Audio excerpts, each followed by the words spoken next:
Christine recalls that they did a personality test at one point, and there's this whole segment. I did not expect this. I remember they did a personality test in like 2013 with Nancy when they first met her. So I'm assuming this is what we're talking about right now. Apparently, there was some behind-the-scenes drama with the test because Robin's personality type apparently loves drama, talking about drama, and on the flip side, just loves listening to drama. Christine had called out Robin as dramatic, and Robin was so upset about it that she came over to her house to kind of sort things out and talk about it. You know, and despite thinking this was all in the past, well, Christine thought it was all in the past, Robin kept bringing it up. Robin says, I never took her personality test, and then says, oh, maybe she did, but she doesn't remember taking the test. And Christine didn't know me well, she says, but I don't really understand what she's trying to get out of the test thing somehow. She says, if someone said I did a test, they answered the questions for me. Really? Really? Mary talks about how it's weird to have a relationship with your ex-husband's wife, and she's navigating that whole thing, and she insinuates that her ex-sister wives, basically referring to Janelle and Christine, talk crap about her. Probably true. Everyone agrees that they're not really sister wives anymore, except Robin. Robin freaks out that Suki even called Mary her ex-sister wife. She says, please don't call her that. She was going to straight up lose it in this moment. Robin still calls Janelle, Christine, and Mary her sister wives. Oh, the delusion in this. And I'm pretty sure I'd seen in something that this was the end of the one-on-one, but then in the next time clip, I mean, there's more one-on-one stuff. So, I don't know. I guess we're still doing the one-on-one next week. So, I just hope they have a little bit more interesting stuff to say next week. I don't know. This episode was kind of long to watch, honestly. Correctly, you know? I also want to mention that Gwendolyn did post a cute picture of Cody and all that to her Instagram stories, so it was not all bad. Christine had said that she hopes things get less awkward. Well, this is not going to make things less awkward. I may have underestimated how bad things are between Christine and Cody as exes, but I'm sure we'll learn more about this in like season 18. Meanwhile, Maddie, Janelle, and Christine were just in Nashville for Plexus Convention. That's right, I'm pretty sure this is an MLM. Something about gut health, not sure, but they were enjoying their trip. David came along as well, and this was at a time where, you know, some articles were actually saying that Christine was seen wiping her eyes or something and wasn't wearing her ring, but clearly, based on social media activity, it looks like Christine and David are thriving and like taking selfies. Anyways, Christine, apparently, from the pictures, I was not aware she had a tattoo, but it looks like she has a tattoo, and she looked great in a type of dress that she does not normally wear, like low cut. Like, we're so far away from season 1, Christine, it's not even funny. Tattoo, low cut, like, oh my gosh. So, now let's talk about Janelle. So, Janelle's family came together to celebrate the high school graduation of Savannah this month. She recently graduated and Cody was actually there, P.S. Anyways, Janelle had almost all her kids in one place, which is rare for her, and she had said, once again, almost all my kids, missing Hunter and his girlfriend Audrey, but I'll take any time with whatever kids I can gather. So, I believe Hunter and his girlfriend are nurses and work in healthcare in Vegas, so totally possible that just it didn't work with their work schedule or whatever, because I'm sure their work schedule is pretty demanding. Apparently, Savannah has actually left Flagstaff to go spend the summer with her sister Maddie in North Carolina, and Maddie even bought a puzzle board because she loves puzzles, Savannah does, which is cute. And immediately I thought maybe this was Savannah's way of avoiding going to the trailer. Janelle loves the trailer. Her Hallmark movies with the predictable storylines, the princes from European countries, and the people that always kind of look like Santa in those movies. She's also been doing mundane things like moving water tanks with Garrison, getting her oil changed, and drinking out of her mug that says, "Rescue your own damn self." In terms of Janelle's kids, Savannah turned 19 this month on December 7th, and Logan and his wife Michelle did this so funny denim photo session at JCPenney. Janelle said, "The funniest thing I've seen in a week. My kids are the best, so creative and funny." Michelle and Logan and Michelle's brother and wife had a photo shoot at JCPenney Sunday. Scroll through. I'm dead. Janelle seems to be taking it easy after going on this media tour with Christine in New York and being interviewed with Entertainment Tonight, Access Hollywood, and Us Weekly. I do have a full video on one of those interviews, so just go look in my videos for that one. And Janelle is just so diplomatic during interviews, and Christine is just ready to tear things up. It's kind of hilarious. They're like yin and yang. So, moral of the story, they don't trust Robin. They kind of admitted to that in those interviews. Speaking of Robin and Cody, In Touch reported this month that they are upgrading their $1 million home in Flagstaff. Yes, that is correct, making it even less likely that they'll be going on Coyote Pass. According to the article, Sister Wives star Cody Brown and wife Robin Brown's Flagstaff, Arizona home is set for a major renovation, as In Touch confirmed. The dad of 18 filed permits to upgrade the $1.8 million property. The reality TV alum, 54, applied for a residential self-issue permit on December 11th, according to records viewed by In Touch. The documentation was approved the same day and will remain valid until June 7th, 2024. The couple, who legally wed in December 2014, seemingly plan on making some major changes as the permit allows homeowners to reroute. Mary escaped to the UK, and let's talk about secret weddings. So let's start with Janelle this month. This month, Janelle set up her trailer somewhere that is not Coyote Pass. Thank God. And fans actually thought that maybe her new boyfriend was hiding in plain sight in this picture. See the legs? Anyways, but Janelle just had to reply back and shut down fans that thought that before the blogs went crazy. And she said, "Haha, no, it's Gabe. But my children and grandchildren are the true loves of my life." Honestly, Janelle is so independent, and the whole lovey-dovey aspect of a relationship never seemed to be like her thing. So I could see her just staying single for a while. I don't think Janelle will be getting into any whirlwind romances anytime soon. We shouldn't hold our breath for that.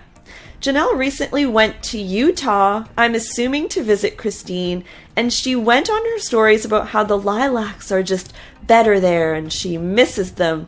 She even brought like a bouquet back to her hotel room, hoping maybe she could also bring them on the plane with her to Flagstaff.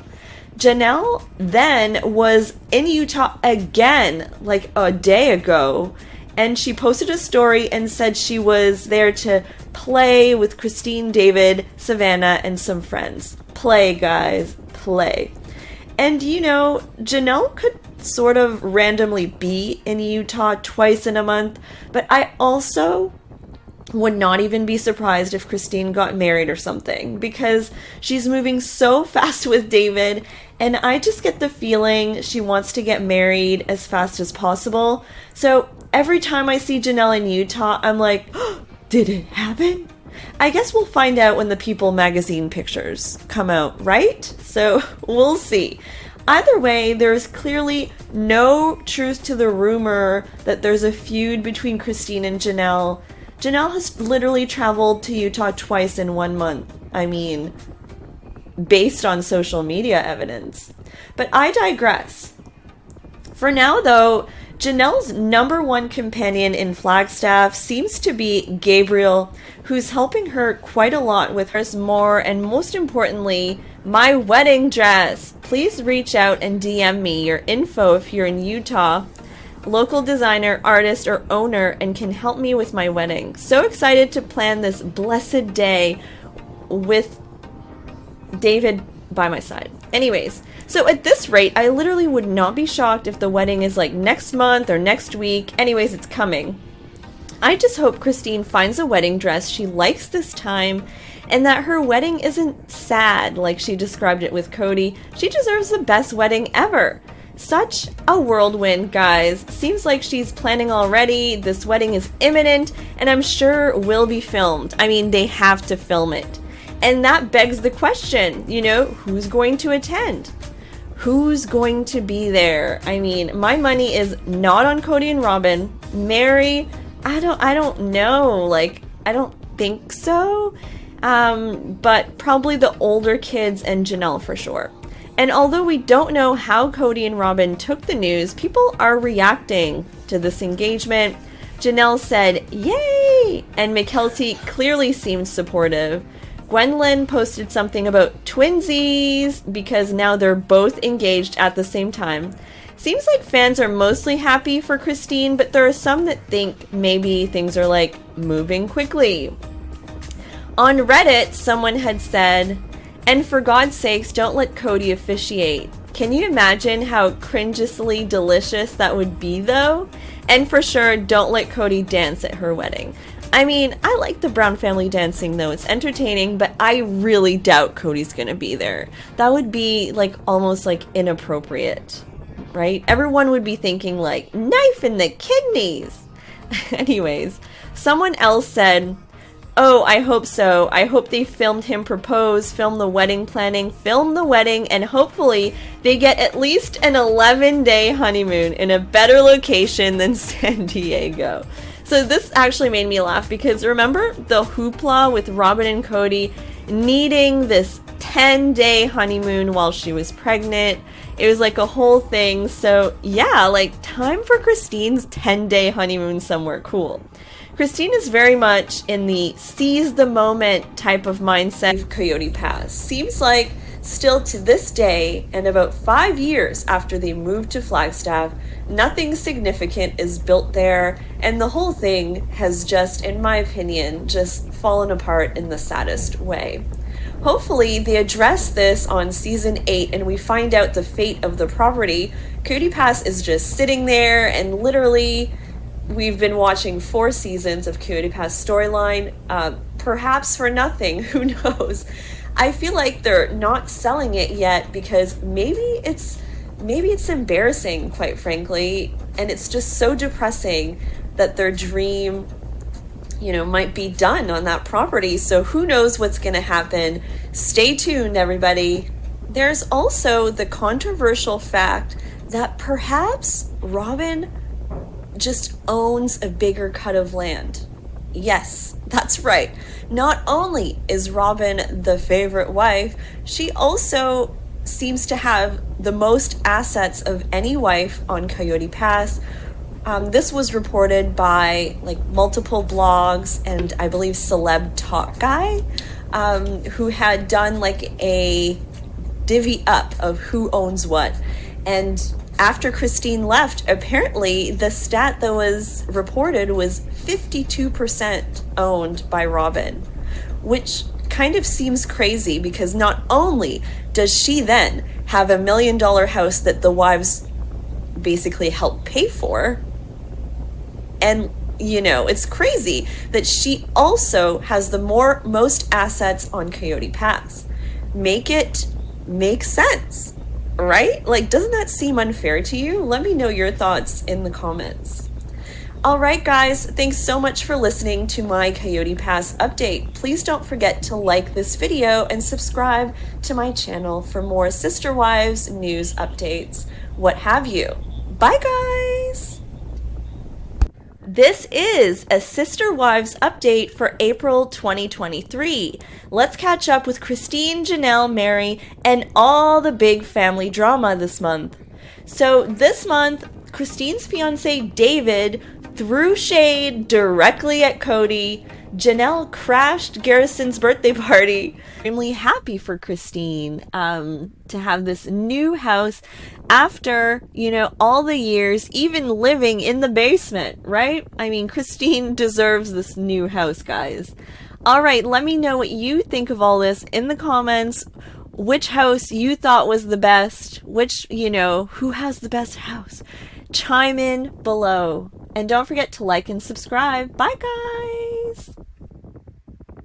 Let's talk Sister Wives behind the scenes. Here are the top 5 behind the scenes Sister Wives moments for July 2023. Number 1. Mary was spotted by someone on Facebook. They posted a picture of Mary filming at La Kai, which is interesting because that's where Aspen actually married Mitch. I have absolutely no idea why she would be filming there at a party or wedding venue, but it must be some type of storyline. At best, it could be for Leo's wedding or a party for them, or at worst, for some vow renewal with Cody. Could you imagine? Good to see Mary filming because some reports said that we wouldn't be seeing her much next season. But like someone in the comments said, we're probably going to find out what she's doing there at La Kai in like 3 years. So, I mean, given how delayed the seasons have been, right? Number 2. Remember when Christine, Janelle, David, and Madison went to a Plexus convention in Nashville earlier this month? Well, there's some tea. So according to an article by TV Seasons and Spoilers, they talked about Cody on Father's Day at a Nashville bar, which is somewhat behind the scenes salacious. As per The Sun, who I think had actually had a photographer out there in Nashville somehow, they were talking about Cody and the other wives. The eyewitness disclosed that they had a deep and animated discussion for almost 3 hours. Robin and Mary's names came up while Christine lost her cool and claimed that Cody had been stressing her out. So the insider further said that David mentioned meeting one of the wives twice who gave him weird looks. I just feel like that could have been Robin. Yes to doing unexpected things, saying yes to building businesses while having fun, saying yes to the unexpected, saying yes to a week of clarity and personal growth, saying yes to getting to see my lifelong obsession. London, here I come. So what is she talking about, lifelong obsession? Do you think she's talking about the royal family? Does Mary follow all the drama with the royals? What is the lifelong obsession? That's my question. Here's what she posted about what she did her first day along with pictures. So she said, first day in London complete, 7:30 a.m. Arrival left plenty of time to get some sightseeing in. I'm a huge Paddington fan, so of course Paddington Station was on top of my list. Okay, so is that the obsession? Seriously. I had some mixed emotions about Buckingham Palace. Pretty awesome place to visit, and also felt very awkward to parade in front of someone's home and take a picture just to say I had been there. I was surprised at the uncomfortable emotions that came up to me. The walk through the park and Princess Diana Memorial Walk was beautiful. Lots of green and blooming floral. This little critter was so cute. Jumped right up on the fence as I walked past and let me get super close to him as I had a little conversation with him. So there you have it. Mary, day one, had a conversation with the squirrel. Felt uncomfortable at Buckingham Palace. Probably because I bet you people come to the B&B and also do that, like take a picture in front of someone else's property or whatever. Maybe she has weird feelings about that. I feel like that's where that comes from. And of course, you can't go to London without seeing Big Ben and Westminster Abbey. Such beautiful and amazing architecture. The whole day was filled with amazing sights and good local food. So excited for the rest of the week and the amazing sights, experiences, and conversations in store. Okay, and now let's go to day 2, shall we? London, day 2. Started off with business building, by the way, I'm so excited for mine, and training with the amazing Danelle Delgado. And this is the scene where she's painting and talking about this with her kids. Christine, David, and Cody are shown all watching this, and it's kind of awkward. We learn that Christine and David have matching tattoos, a symbol that means new beginnings in Celtic. Christine's tattoo is over her heart, so kind of like on her boob area, and so it's not exactly discreet. Like, she can't hide it very easily, so very bold move here. Cody says that the scene with the kids bothers him because it seems to him that she was asking the kids to side with her. Never mind the fact that he wasn't attracted to her for like 30 years and kind of married her without loving her. He says, I cannot forgive that she has pit my children against me. Well, we can't forgive you, Cody, for being such a bad husband to Christine, so it is what it is. He says, if she's really in love, that should all end, her trash talking me and Robin. So he says that again, as if it's like some type of threat, or he's trying to convince her to stop. Cody says that Christine is Machiavellian, and that David might pull him aside one day and say, dude, this is crazy. Suki's like, I don't think that's gonna happen. I mean, I agree. That's really far-fetched. Suki asks David what his impression of Cody is, and he says, well, he wears his heart on his sleeve, and he wants you to hear him. I mean, who gave David media training? This is like the most nice way of saying he needs to stop talking. Like, Cody needs to keep things to himself. Cody basically says that he vetted Robin a lot, like so much more, and, you know, he wanted to make sure that she didn't leave a good man. Suki asks David, what do you think went wrong with Cody and Christine? And David just says, Christine is the whole package, so I have no idea. I mean, what is he gonna say, Suki? He's supposed to analyze the whole show and their marriage in his first ever TV interview. He hasn't even been on the show yet, so justice for David. He is handling himself pretty hard.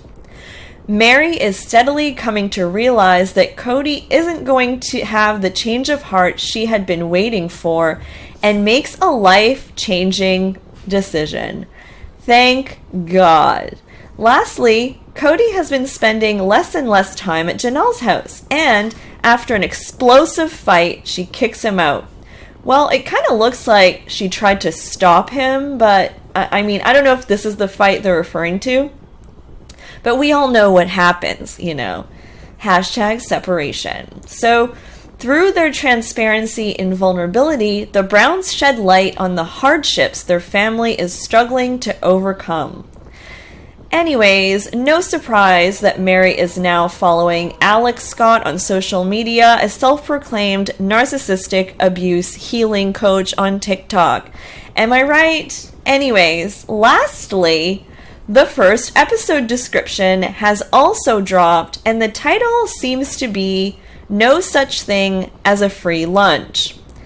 And it starts off with a bang, because it says, Christine has moved to Salt Lake City, but the fallout from her divorce remains.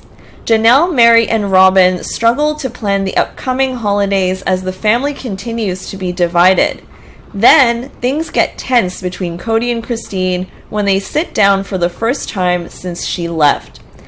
I mean, why does the season always start with a tense sit down between Cody and Christine? I'm emotionally exhausted already, but I can't wait to see this episode. I'm going to assume this is the holidays in 2022. Cross your fingers, people, that we're only like 6 months behind and not 2 years this time. I don't know.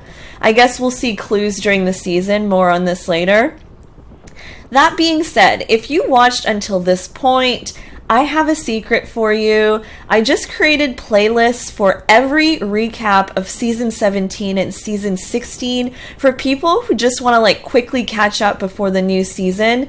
It's literally 8 minutes per episode, so it'll be like quick and easy to watch. And obviously, I'll be back recapping Sister Wives shortly.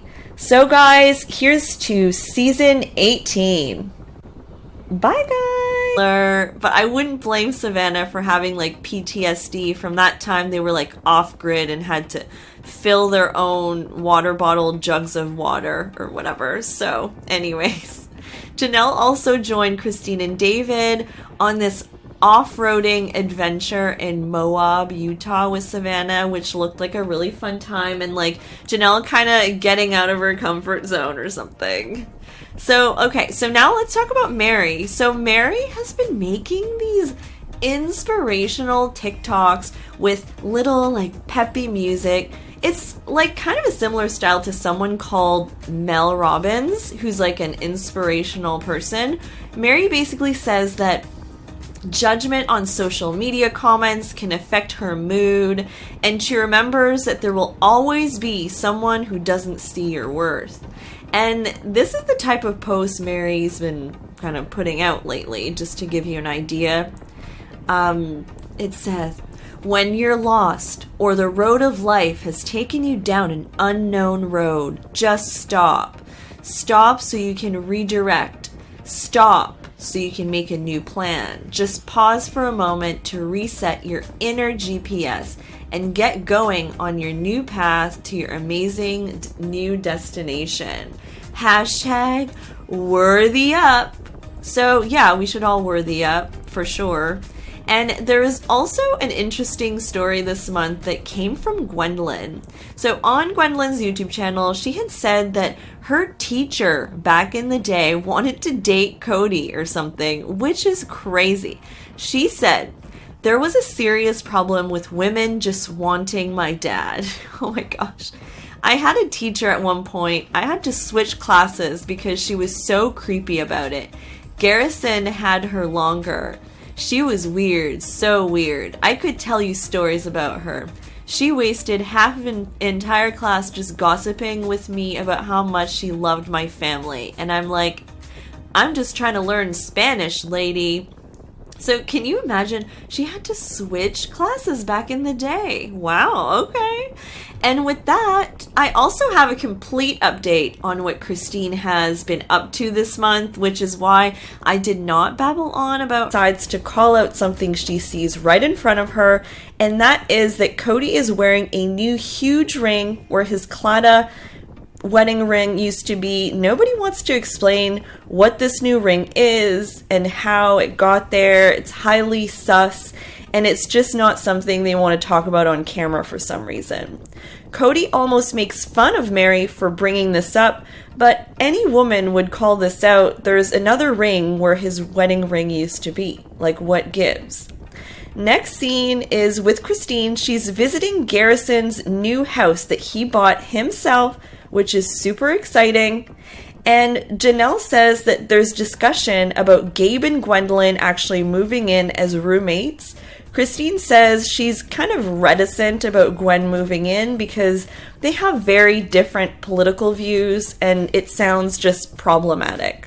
Gwendolyn made a joke about needing a closet because she came out, and Christine just laughs so hard, and I can't tell if it's a nervous laugh or not. We finally do learn officially on the show that Gwen came out as bisexual, and we all know that she's married now, and I don't even think she ever moved in there, but I'm not entirely sure. Gabe says that the family just feels like everyone's abandoned ship in different lifeboats, and it's a good analogy, this one. This is Gabe's first confessional of the season, I believe, and he obviously got a haircut and looks good.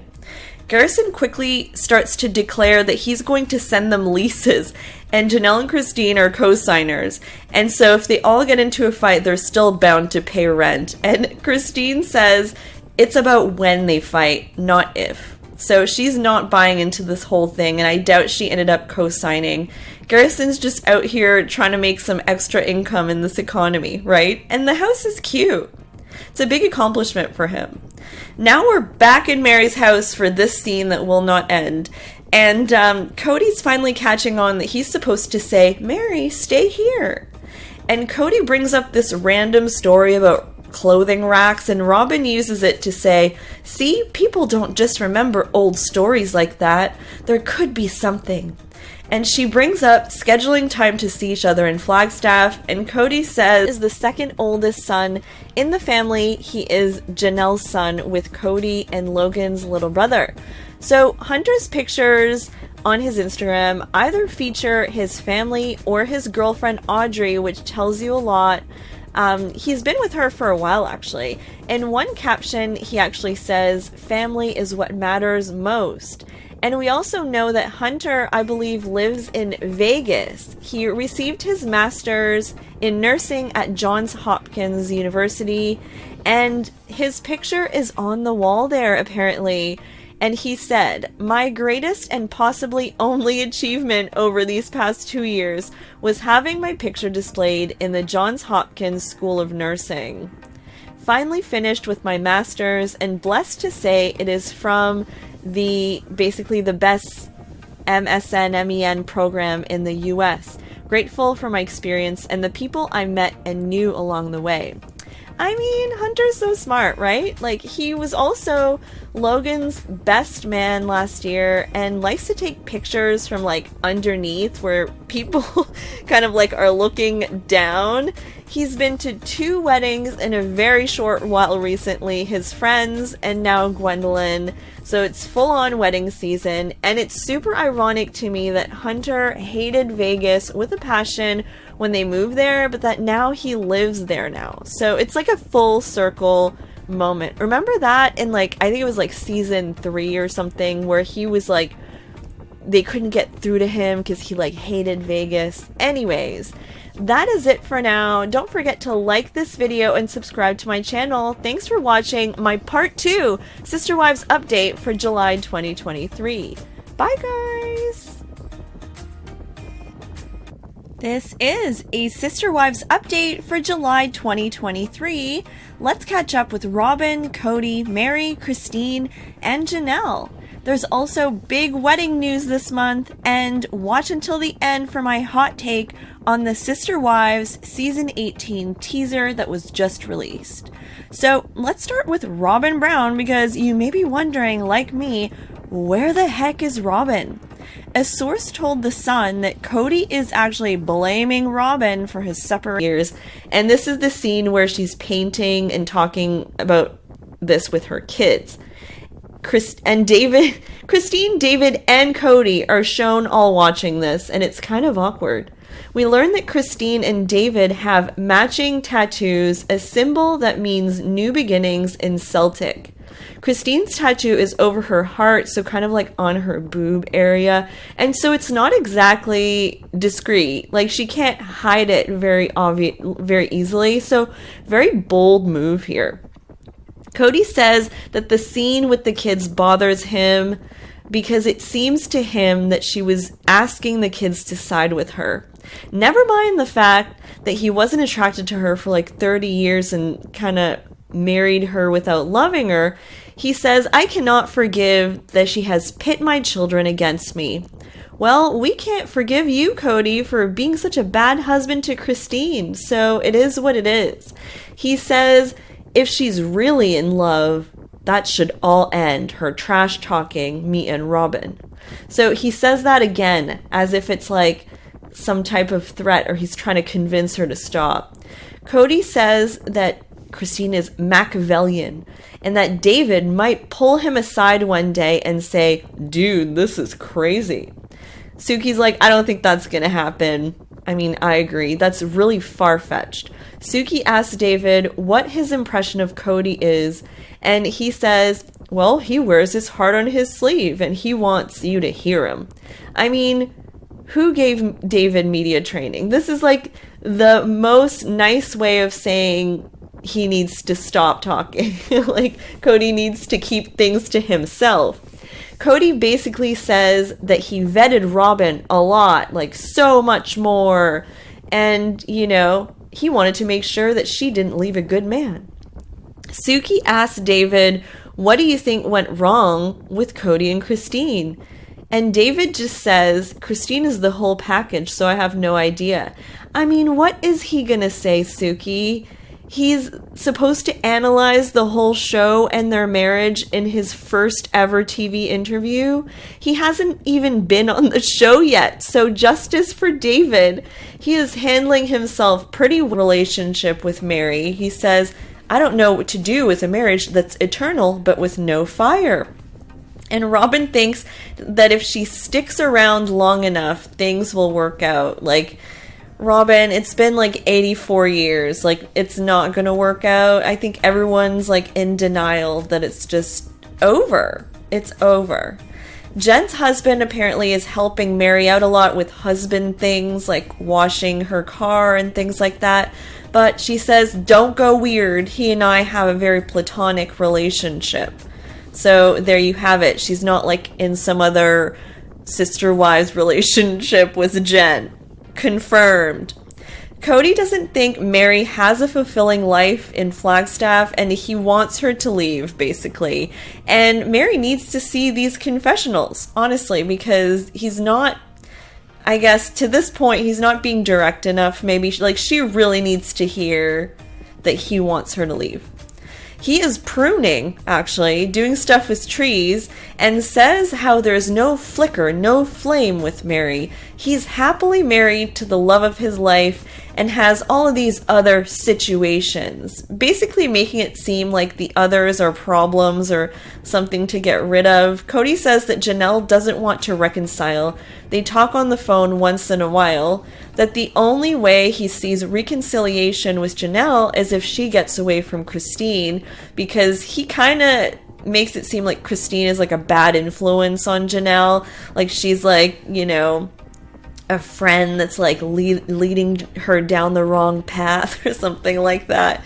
Christine got a rental in Flagstaff and is doing another Easter here for Gabriel and Garrison, basically, because they weren't able to come to Utah. Cody says that he was trying to make the boys more accountable, whatever that means. Like, what is he talking about? Garrison says that he proposed that Cody come to his house as like a neutral ground, but Cody said no and wanted them to come to him, but that's Robin's house, so it's more complicated. So Garrison won't go there. It's a whole thing, but yeah, it's like a war. Cody says Christine is not loyal, but Robin is. And Janelle tells Crives to Garrison's house, and Garrison says, we've got pie. And then they have pie, and Christine is like, can I ask what happened on the text exchange?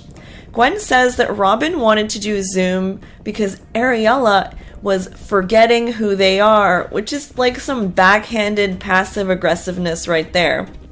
Garrison says Robin made it all about herself, and she says, you know, there's past trauma here. And Gwendolyn says, where's the trauma? Because Cody prefers them. Am I right? Like, the whole trauma narrative is another narrative that we just cannot get rid of here. And here comes the story we've heard a million times about how Robin says that when they were blending families, there was no support and they're traumatized. Brianna and Aurora say that they were hurt and confused and had heard that the other siblings were thinking of having a Christmas without them. But who told them that, and is that accurate? Because is this like Robin and Cody saying stuff that's not true to... I don't know. That's weird.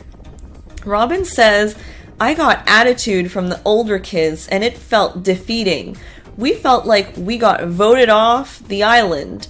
She then told McKelty and Logan apparently to communicate with the other kids that they weren't going to participate in the gift exchange, and a line was drawn that day. Garrison says that she turned it into her victimizing herself when it was just about trying to do an exchange, and they say she was basically gaslighting everybody. Not surprised.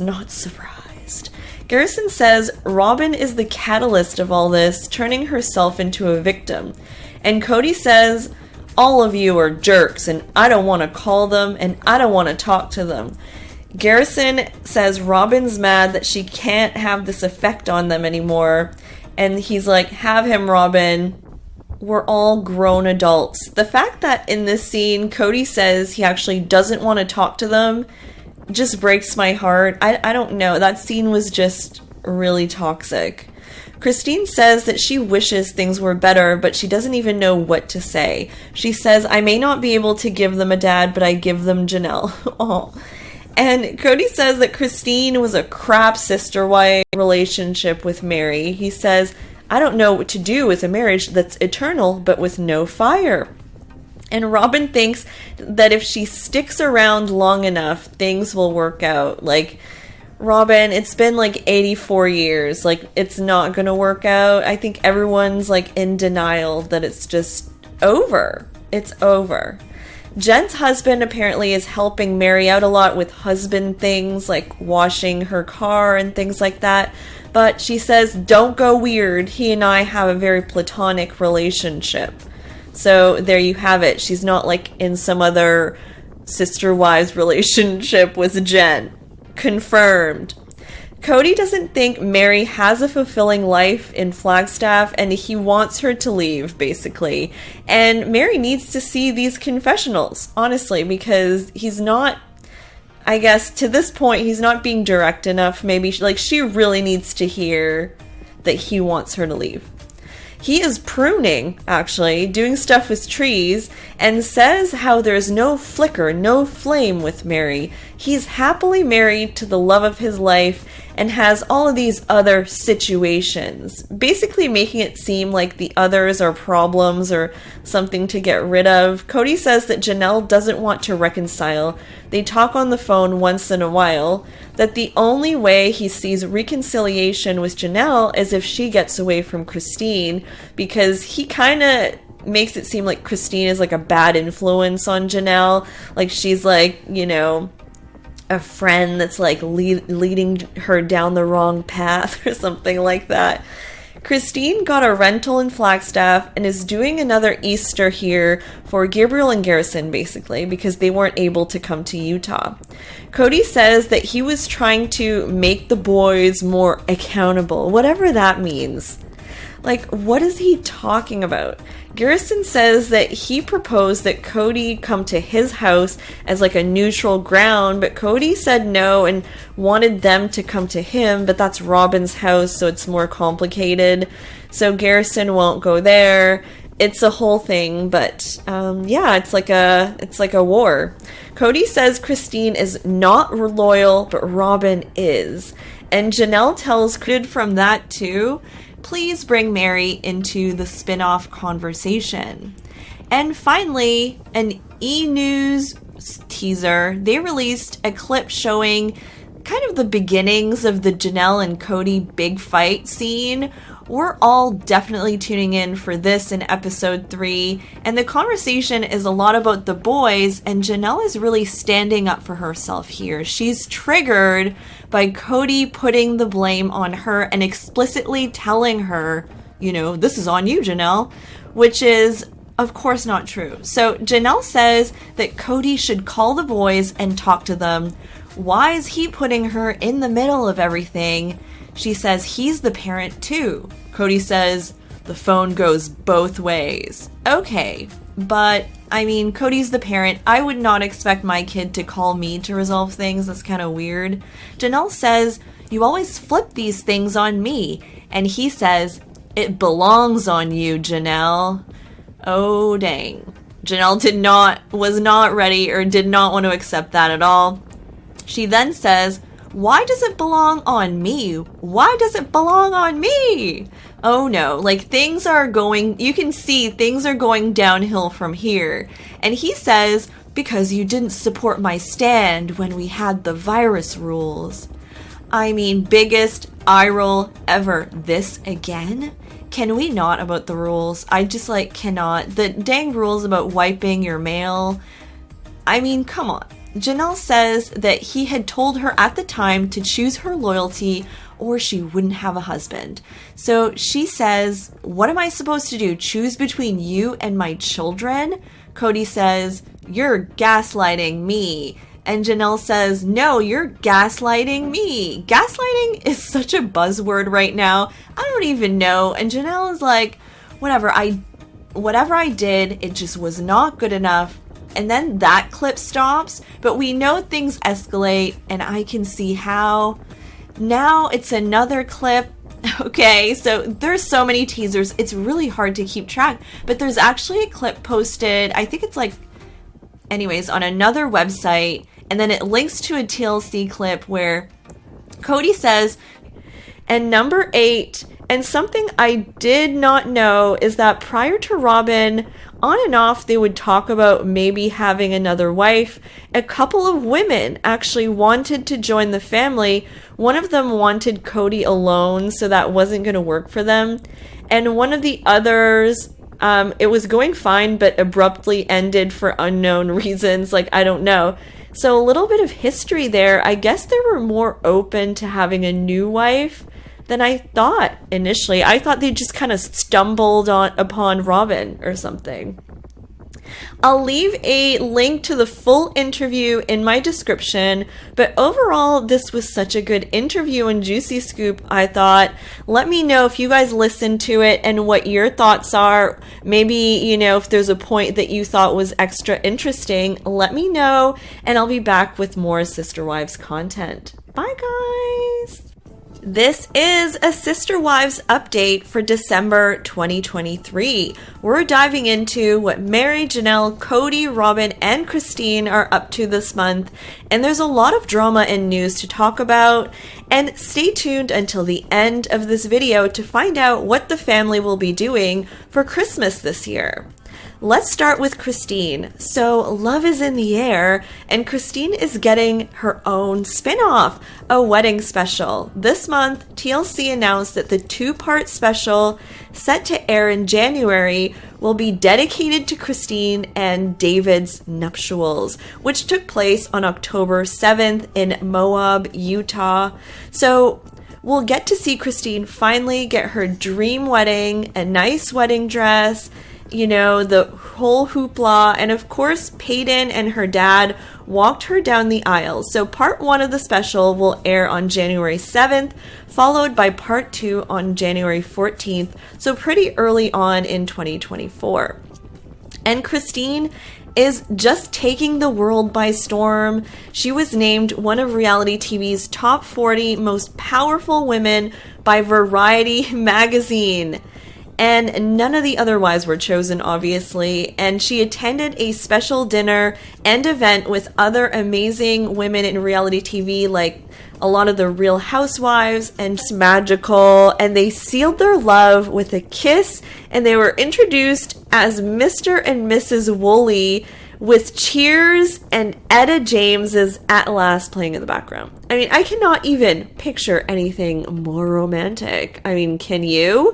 After a short and sweet ceremony, the couple and their guests moved to the tent, decked out with breathtaking lights and flowers at the reception. And the floral design was overseen by someone named Allie McDermott from Magnolia and Lace. I mean, they're just dropping the names of all the vendors in the People magazine article. And let's talk about, what they ate and stuff. So they had sparkling apple cider, champagne, Moscow mules, and mojitos during the cocktail hour. So they must like those cocktails. Followed by a buffet dinner that had roast beef, barbecue chicken, cowboy potatoes, baked beans, and corn on the cob. So we can assume that they like these things. Delicious, though. That sounds so good. And for dessert, they cut into a 3-tier cake, and of course David's must have a Darth Vader themed groom's cake. So I guess David is a Star Wars fan, and that's kind of like a very sweet ending to a perfect day. Christine and David, you'll remember, first met on a dating site, I think called The Stir, in 2022, and their love just blossomed naturally. Christine was captivated by David's just great profile, and David knew right away that Christine was special. So it's a very modern love story that warms our heart. From polygamy to monogamy, it's all the things. David couldn't help but express his feelings, calling Christine a unicorn and sharing just how lucky he feels to have her by his side. Christine, who was previously with Cody, I don't know if Robin was there, I don't know if Mary was there, I'm sure Janelle was there, I don't know who was there yet. But their love story is truly special, although, people thought it moved fast. Like, here they are, happy and in love. And there you have it. The heartwarming wedding of Christine Brown and David Woolley finally happened. And, it fulfilled her dreams and created a true love story. And Christine recalls that they did a personality test at one point. And there's this whole segment. I did not expect this. I remember they did a personality test in 2013 with Nancy when they first met her. So I'm assuming this is what we're talking about right now. Apparently, there was some behind the scenes drama with the test because Robin's personality type apparently loves drama, talking about drama, and on the flip side, just loves listening to drama. Christine had called out Robin as dramatic, and Robin was so upset about it that she came over to her house to kind of sort things out and talk about it. And despite thinking this was all in the past, well, Christine thought it was all in the past, Robin kept bringing it up. Robin says, I never took her personality test, and then says, oh, maybe she did, but she doesn't remember taking the test. And Christine didn't know me well, she says, but I don't really understand what she's trying to get out of the test thing somehow. She says, if someone said I did a test, they answered the questions for me. Really? Really? Mary talks about how it's weird to have a relationship with your ex-husband's wife, and she's navigating that whole thing, and she insinuates that her ex-sister wives, basically referring to Janelle and Christine, talk crap about her. Probably true. Everyone agrees that they're not really sister wives anymore, except Robin. Robin freaks out that Suki even called Mary her ex-sister wife. She says, please don't call her that. She was going to straight up lose it in this moment. Robin still calls Janelle, Christine, and Mary her sister wives. Oh, the delusion in this. And I'm pretty sure I'd seen in something that this was the end of the one-on-one, but then in the next time clip, there's more one-on-one stuff. So, I don't know. I guess we're still doing the one-on-one next week. So, I just hope they have a little bit more interesting stuff to say next week. I don't know. This episode was kind of long to watch, honestly. Goes on a tangent about how Cody is different now and that she doesn't feel steady anymore and she wants to keep sticking it out with Mary. And no, just no, hard no. Really, you're gonna ask Mary to stick this out and suffer? Really? And in the next preview, this is by Us Magazine, it says, Mary Brown claims Cody Brown won't give a crap about her moving to Utah in Sister Wives preview. Probably accurate, to be honest.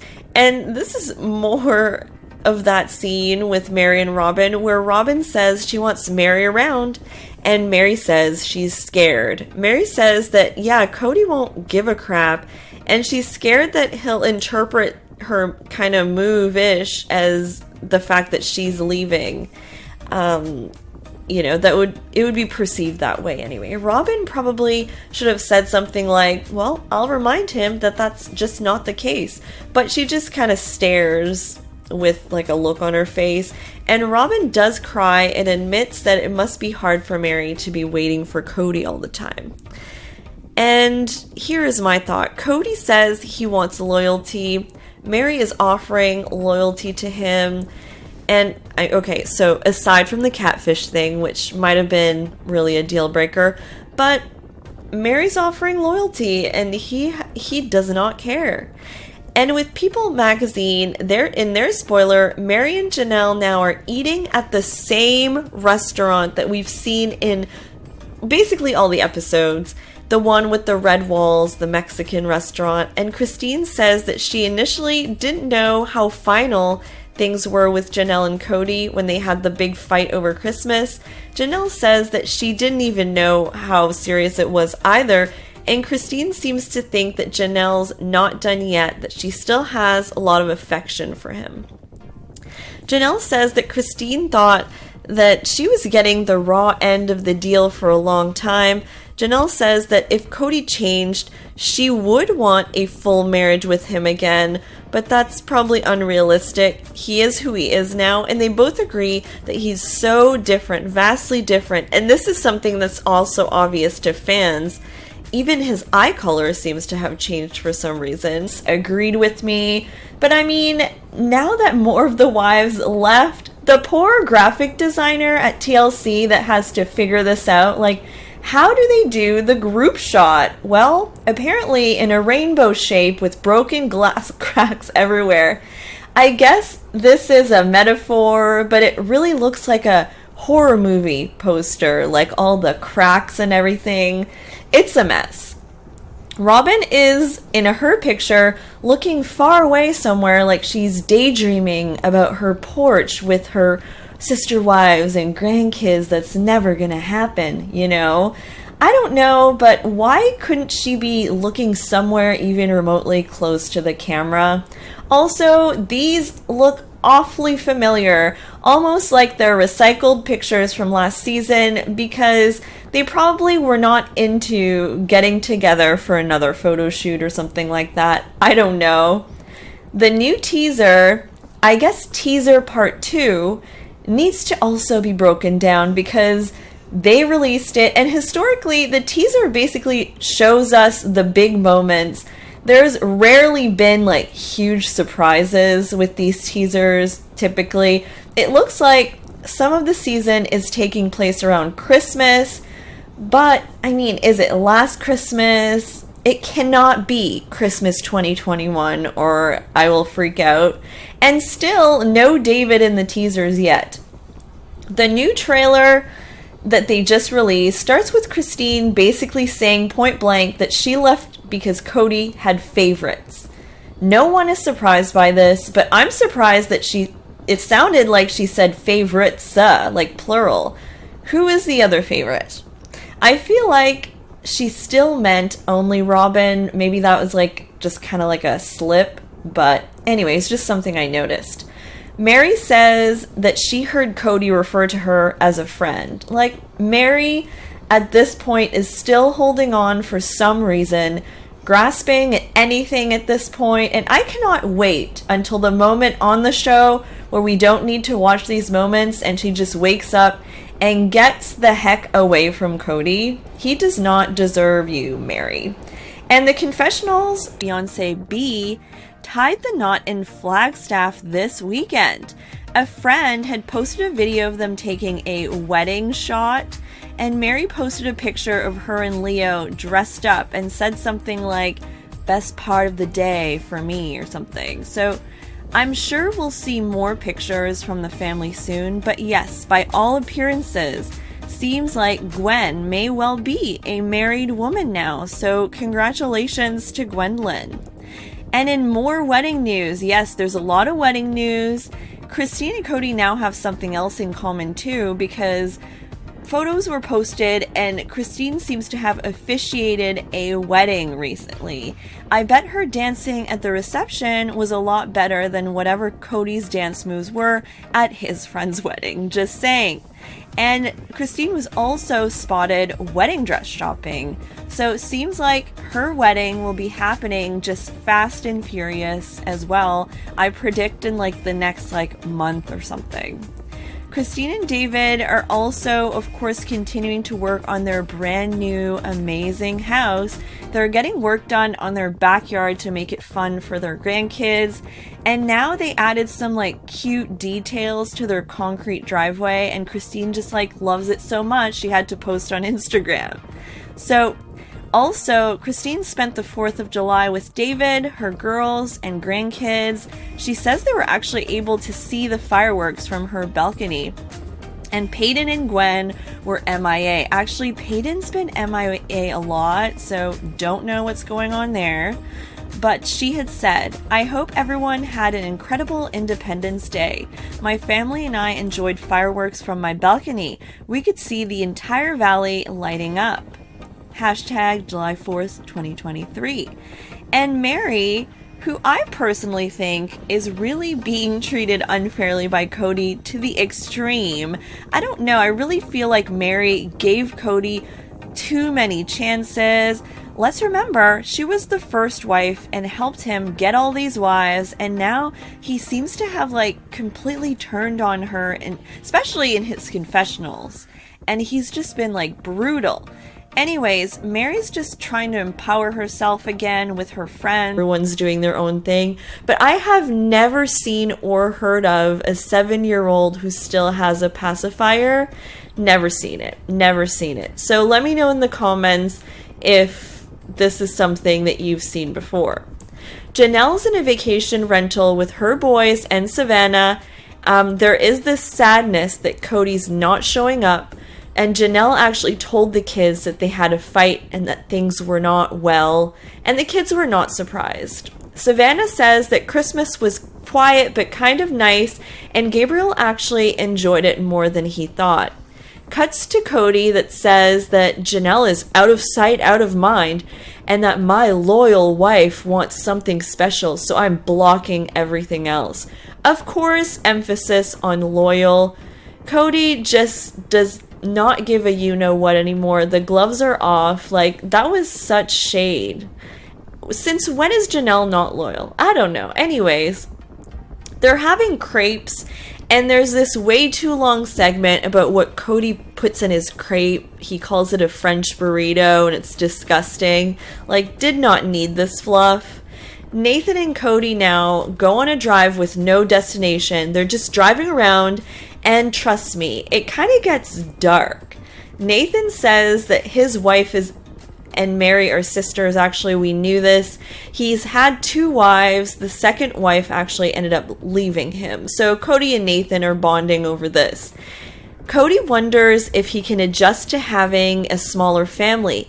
He says, "Can I be monogamous?" And I'm thinking to myself, like, you still have a big family no matter what happens in your marriage. Like, you have all these kids. It's not like you have a smaller family. So I don't know really what he means here. He says that he courted Robin and Mary, but he had requirements for Janelle and Christine because they asked to be part of the family. "There will be other wives and you will be committed to me," were the requirements, I guess. And bam, during the episode, Christine came in hot and posted this to her Instagram. It said, "It's really nice to be with someone who doesn't have any special requirements before we get married.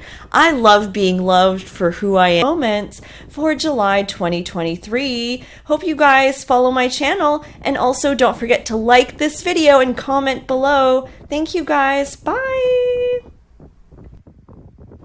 Hi guys, I have some breaking Sister Wives Coyote Pass news. It looks like somehow, some way, 2 plots on the land on Coyote Pass were actually paid off recently. Hell has officially frozen over. The Sun was the first to report this, and now it's everywhere. In an article by InTouch, it said, "In addition to the plot of land in Cody and Janelle's names that was paid, another plot in wife Robin Brown's name was purchased for $170,000 was also paid." So, because of course he also paid for Robin's, right? Cody and the wives had originally bought the entire Coyote Pass land for like $820,000 in 2018 when they super hastily moved to Flagstaff from Las Vegas. And ultimately, they divided the land in 5 sections after many painful to watch discussions about where each wife would build, and mostly about if Mary wanted to be in the trees or not in the trees. and even about if Mary could be next to the dirty pond. They literally talked about it all and argued for 3 seasons. And who can forget that time Cody had secretly made some draft or plan to have everyone live in one big house, and he tried to like pitch it to the family during Christmas. It did not go well. It almost ruined Christmas, and Christine was the one who stopped that from happening entirely. On the show, they made it clear that they could not build until the land was paid off. This was a big barrier for them. And Janelle had insinuated last season that, you know, because she does the taxes and the accounting, she saw that money was going to other places. By end of last season, I swear, I felt like no one cared about Coyote Pass anymore, and that the possibility that any one of them would ever build there was like super slim to none. They were all jumping ship, and who wants to live next to there? If you know that reference, you know. She also is expanding her deck and is remodeling her backyard to make it super fun for the grandkids, and kind of gave like a tour and explained all of her plans on Instagram. I think she said she's going to add a trampoline somewhere and all this stuff. Truly in the video says that she now has a clear path to sneak out at night with the porch or something, anyways, but that didn't faze Christine at all. She just like continued on with her tour, and I was like, wait, what did Truly say? But it all looks amazing, and we're happy for Christine and her new amazing house. And did I mention that Christine travels like a lot these days? I feel like she's on a trip all the time. She also went on a mother-daughter trip with Truly to California. They went to Madame Tussauds in San Francisco, and also to this place, which apparently was on Christine's bucket list, but I've never heard of it. She said, "Crossed an item off my bucket list today, visited the Winchester Mystery Mansion, and it was incredible. I highly recommend both tours." So if you've been there or heard about this place, I mean, please let me know in the comments like what it's all about. Is it haunted? Is it just kind of an interesting place? What is the history? It's nice to see Christine make time for just her and Truly. I feel that's probably needed, especially given how much change Truly's gone through recently. Like, a lot has happened in Truly's life. So, next, Isabel and Mykelti, Christine's daughters, just celebrated their birthdays, and so they all kind of got together to celebrate.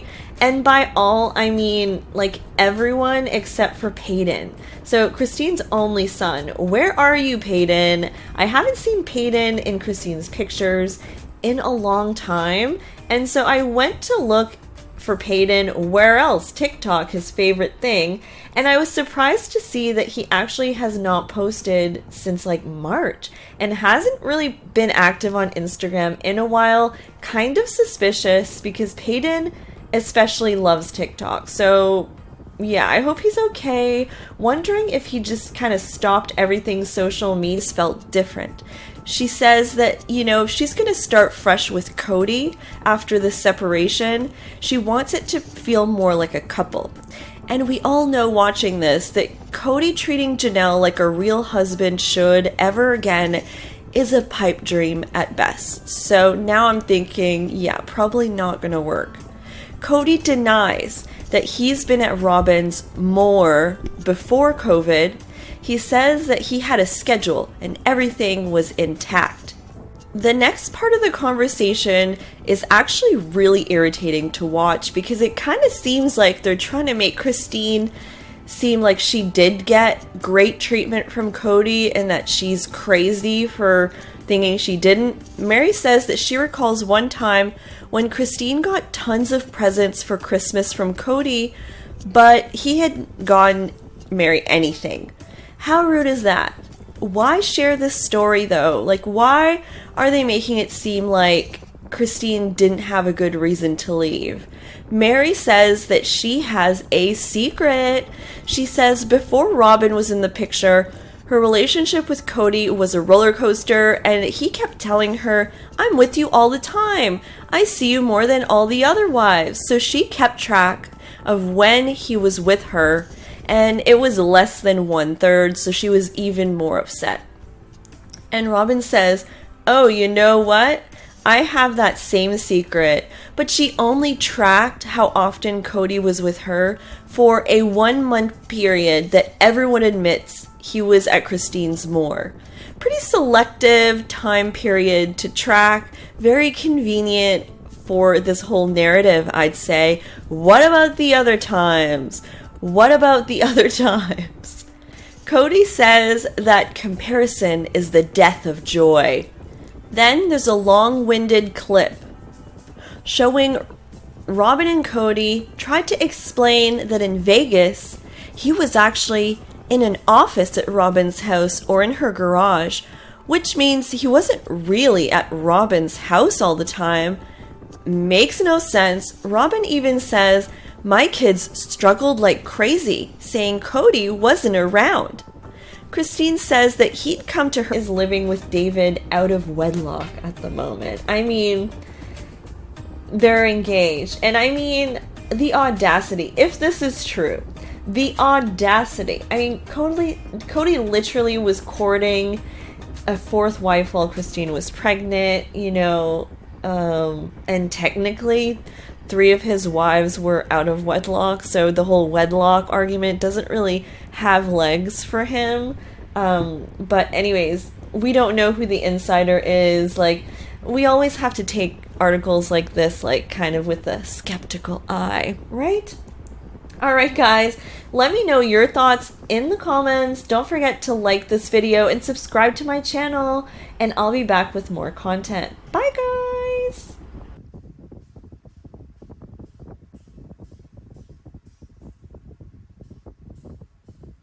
Can we just have a quick Sister Wives update about the pictures from Savannah Brown's graduation? Because it looks like the most awkward family situation ever. There were clearly 2 very divided groups at this graduation. I'm sure you could have probably cut the tension with a knife in Flagstaff that day. So in this corner, you had Cody with really bouncy curls that day, by the way. He did show up for his little girl, as he should. There's no way to confirm if Robin was there or not. I mean, people could just want to not be in pictures and stuff like that. And in the other corner, you have basically people who have very tense and strained relationships with Cody in various ways for various reasons. There's Gwendolyn, who has been holding nothing back on her YouTube channel, calling him manipulative and admitting that she's not a fan of Robin, and it's not even clear if he's going to even go to her wedding. We have Garrison and Gabriel. This played out on the show. They literally butted heads with Cody since the pandemic. Cody seemed super kind of cold towards them, in my opinion, not understanding that they wanted social lives as young men, and kind of insisted that they just up and move out or whatever.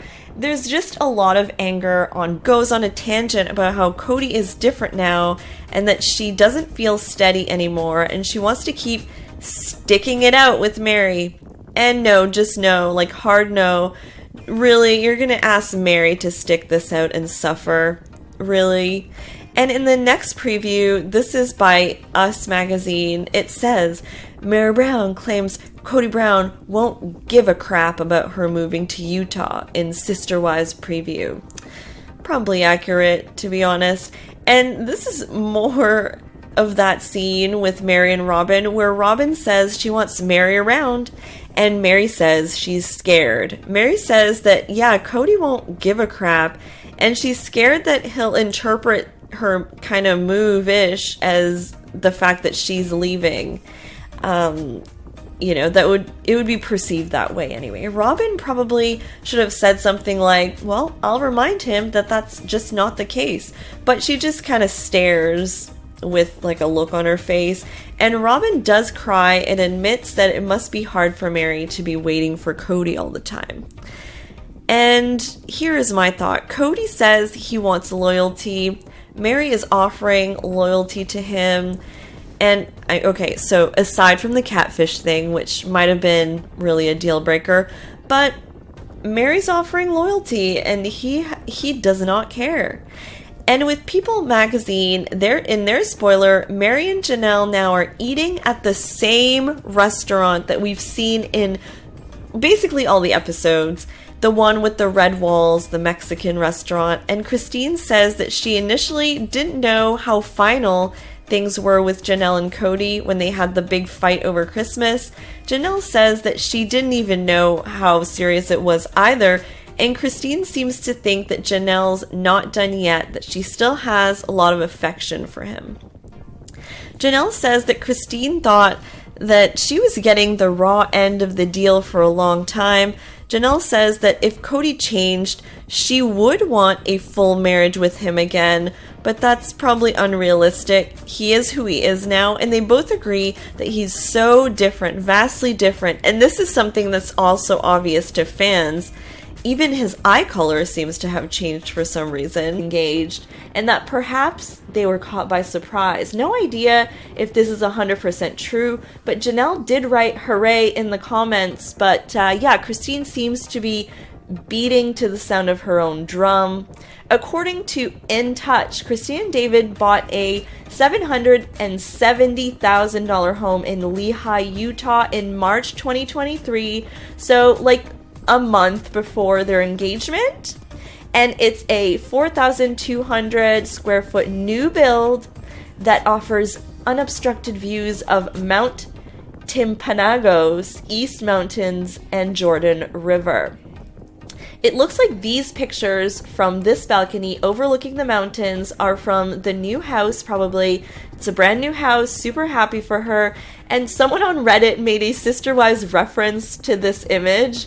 And leave a comment if you remember this, but they said, just look at the mountains, and the angels are really singing this time, which, for those who don't know, the family chose Coyote Pass because some of the wives were going on and on about how the angels were singing there, and they would just not stop talking about the freaking angels singing. So the irony is that Christine's now back in Lehi, a new woman more than 10 years later after fleeing Lehi for Vegas. Last time she lived in Lehi, she lived in the basement and took care of all the kids. Now she has her own new, completely new house that she doesn't have to share, the whole house to herself. It's really a full circle moment for her and a second chance. She's also moving full steam ahead planning her wedding and has issued a call out for local designers and vendors. I would not be surprised if her wedding takes place in like a week and we just kind of find out about it. Christine is so into David that she even expresses her love on the bathroom mirror, guys. Seriously, this is textbook honeymoon phase in their relationship. I just hope David is okay with dealing with, family drama, because it's coming. David, Christine, and Truly also went to Universal Studios in California this month. They are taking like little trips together here and there. That's my opinion, just because she tends to show her emotions during family sit-downs or get-together the most likely to make a face. The article said that Madison also talked about how their family show had become volatile and that Cody had cut them off completely. So that is sad. I don't really get that. I don't understand that because, I just don't. Sounds completely chaotic. And honestly, I'm not surprised they were talking about family drama in the slightest. I would have been shocked if they didn't talk about the family drama at dinner in Nashville. But I feel kind of bad that an eavesdropper spilled the beans and now we're all talking about it. But I guess it is what it is. Number 3. Someone on Reddit said that they actually met Aspen at Kendra Scott, and as expected, she was lovely. The person said, I'm visiting Salt Lake City, walked into Kendra Scott at City Creek Mall, and she was there. I gasped and introduced myself. We chatted for a good 20 minutes. She is so kind and beautiful. Didn't ask for a pic because I felt so awkward, but wow, she's so sweet. Number 4. Someone took a picture with Christine wedding dress shopping, guys. She was there with her mom, her daughters, and I'm assuming a film crew. I mean, that's a moment they need to capture. The person who posted the picture said, "Talk about a beautiful bride-to-be. Wedding dress shopping was fun and fabulous. Love you, sis. And I sure love these two mamas of ours, too." So this could be like a friend of Christine. And she got 30 likes on that post at best, I believe. I mean, if I take a picture with Christine, I need more likes than that. I mean, come on. And number 5, Christine is so famous that now she gets notes from the stewardesses on the airplane. She posted this picture of a note that someone left her recently, and it was so sweet. It said, "Mrs. Brown, soon to be Mrs. Woolley. Thank you so much for flying Delta. It was nice to meet you and David. Thank you for showing girls everywhere that we all deserve our prince and to be happy." I mean, so nice. And that's it for my roundup of 5 behind-the-scenes sister wives. Still busy raising 3 very small kids in Utah. She has twin boys that are babies and a toddler, so she's understandably very busy this month and every month. But she has Christine close by to help her, and she's still super close with Aspen, her older sister, who lives nearby. Mykelti and Tony have a Patreon channel where they review episodes from season 17 and interviews. They interview some of their siblings, which is interesting. So she's taking a similar route to Gwendolyn, kind of more public, and she appears on the show a bit more too. So Savannah Brown, Janelle's daughter, youngest daughter, just went to New York City, and she had posted these pictures and said, "The views from the Empire State Building couldn't be NYC-er, nicer." Love the play on words. Nice caption, Savannah. So Savannah is such a pretty girl, and she's grown up so much, it's crazy. And I love how she has a voice. She's the one who basically told Janelle, like, no more RV, which, good for her. And now let's go to Peyton Brown, a somewhat controversial figure in the Brown family. So Christine's son, who never shies away from saying things publicly, went on TikTok live this month to divulge some interesting information. He basically said that he thinks his mom is rushing into things with David, her new beau, and that he told her just that. So at least he did tell her that too. He also says he doesn't think he's going to be close with David because they're both kind of standoffish.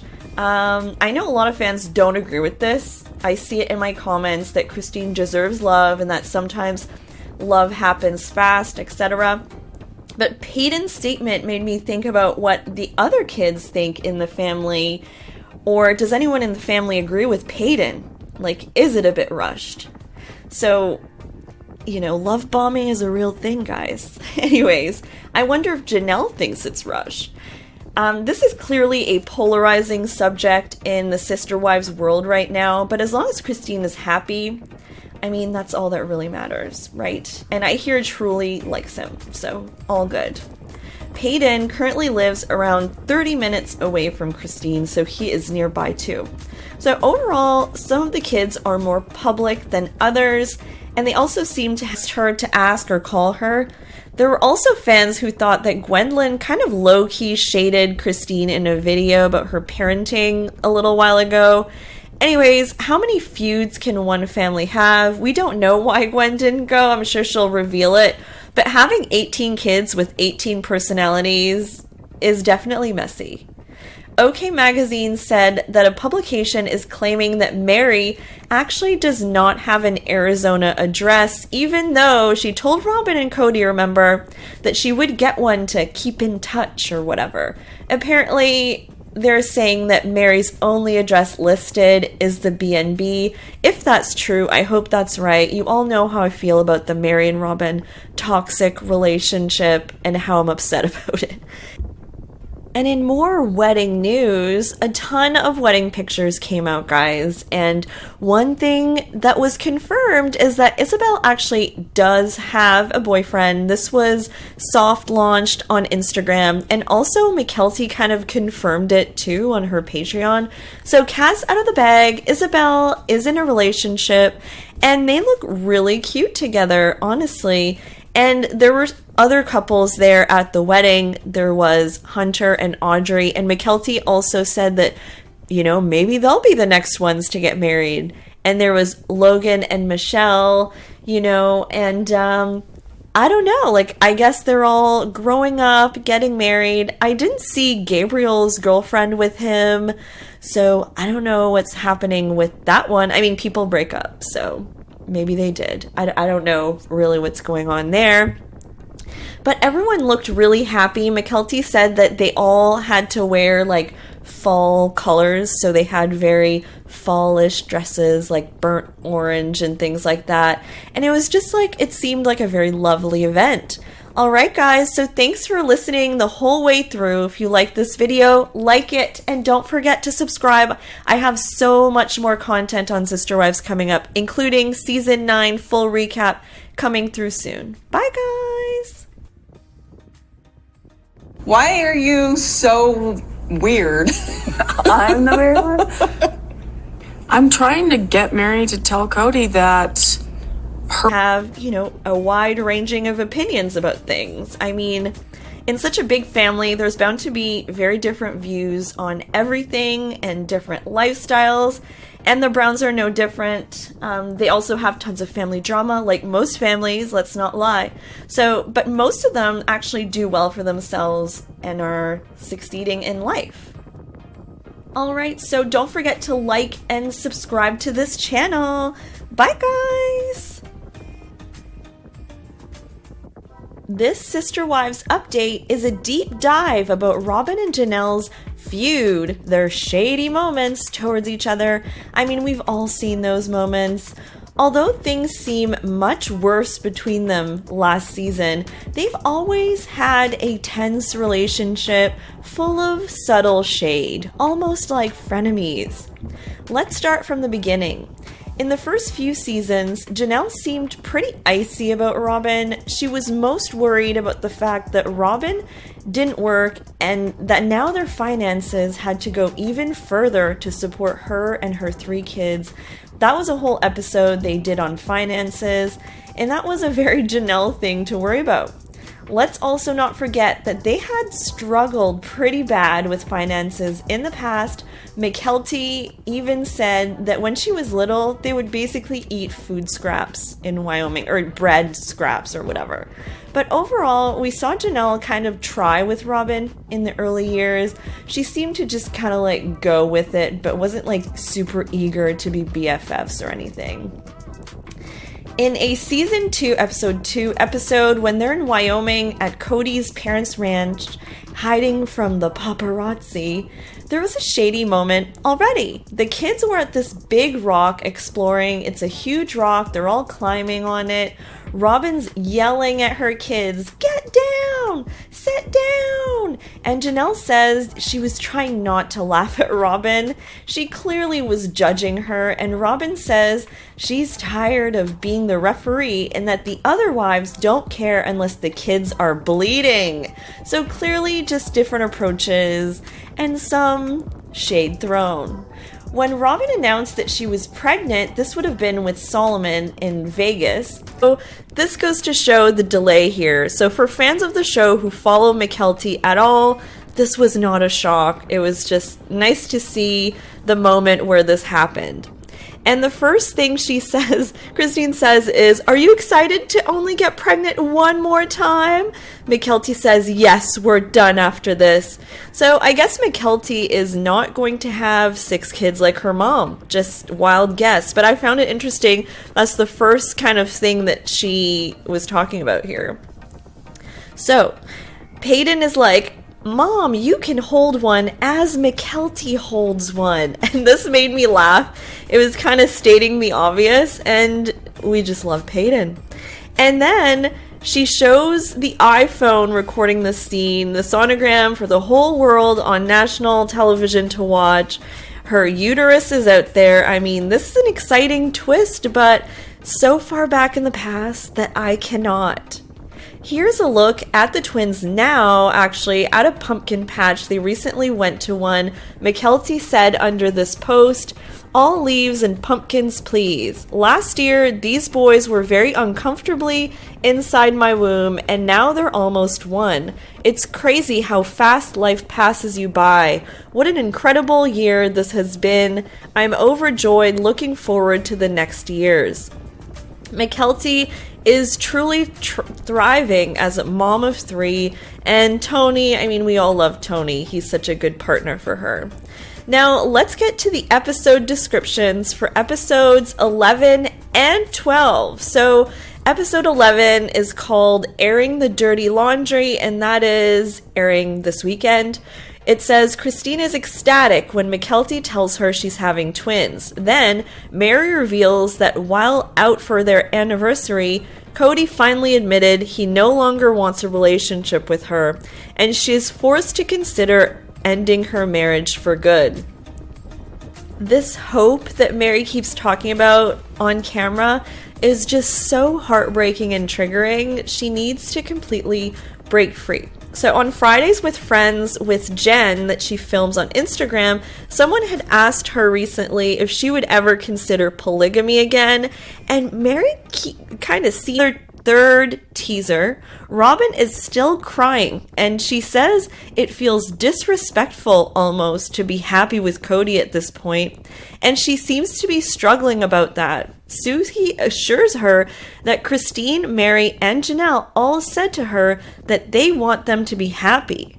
But Robin says that it's just not good enough. It needs to be told to her face off camera, which I don't think is going to happen. I don't know why it needs to be off camera, as if it's like an act when they say that on camera, like they don't really mean it. I think they actually mean it.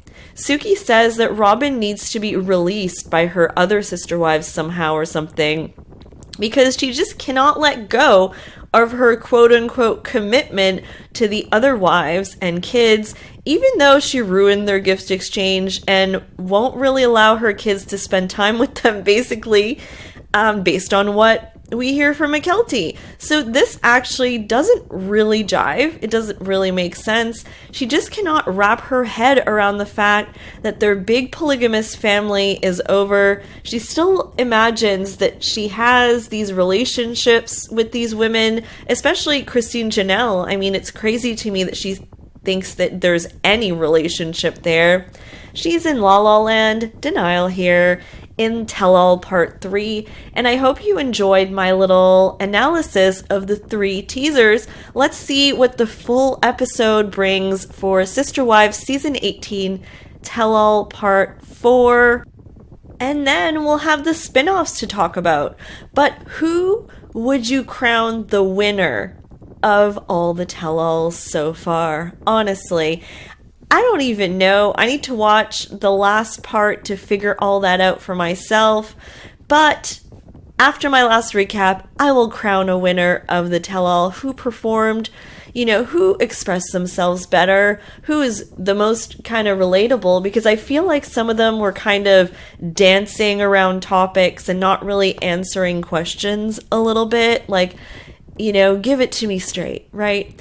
So the winner's probably not going to be Robin, to be honest, because I don't think she was honestly that interesting, this tell-all, but stay tuned for that in-law to dip her toes in the pond and get acquainted with her body. Not cringy at all. Christine is worried about her history and how messy it is. I mean, imagine if she goes on a date and the guy starts watching Sister Wives Season 18 after that. Do you think he would call back, yes or no? I mean, it could intimidate some people, for sure. Like the sit-downs at that Mexican restaurant and stuff like that. Yikes.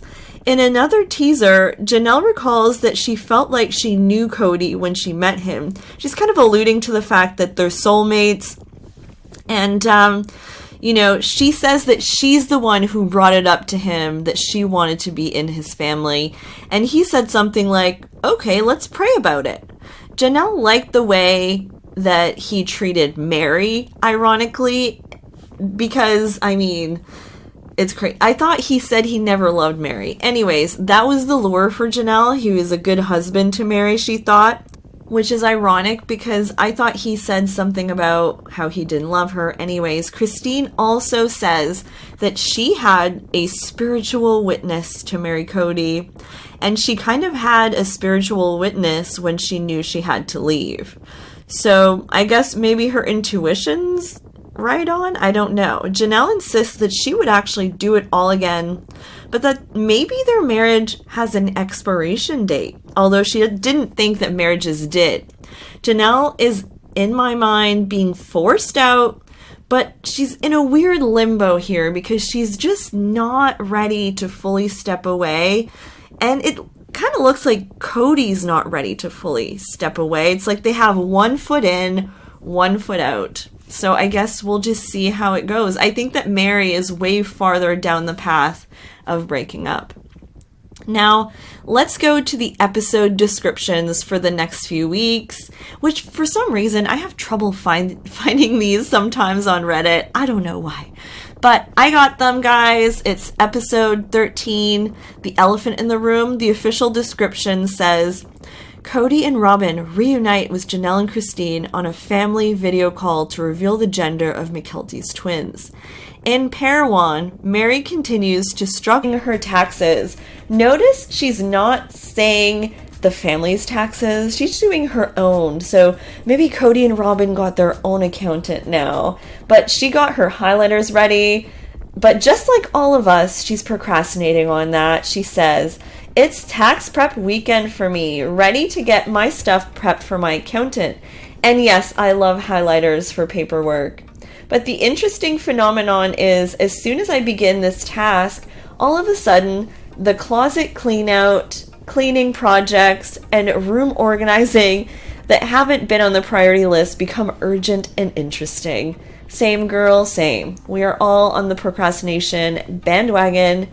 So this month, Janelle was also at Gwen's wedding in Flagstaff. Most of her kids were there except for her 2 girls, Maddie and Savannah. But she did see Maddie and Savannah because we know that Janelle had to go get Savannah from Maddie in North Carolina and bring her all the way home. And we also saw Janelle and Maddie go live to discuss how Janelle thinks her phone is listening to her, because when they were talking about something, she got a coupon for it on her phone randomly. This was like a Janelle conspiracy theory mode live. It was short, but it was highly entertaining. And, you know, they probably do listen to us. Like, let's not lie. And also, we potentially got a first look at Gabriel's new girlfriend, unless I'm totally spacing out, but I don't think I've seen this girl before. Anyways, there is a girl in this picture sitting on Gabriel's lap, and Gabriel was here hanging out with Hunter and Logan and some friends. And now, let's go to Mary. Mary mentioned on Fridays with Friends that she's probably going to New York soon. She also recently went to her parents' gravesite and shared her feelings with Instagram, which was sad. She said, quick pit stop on today's travels.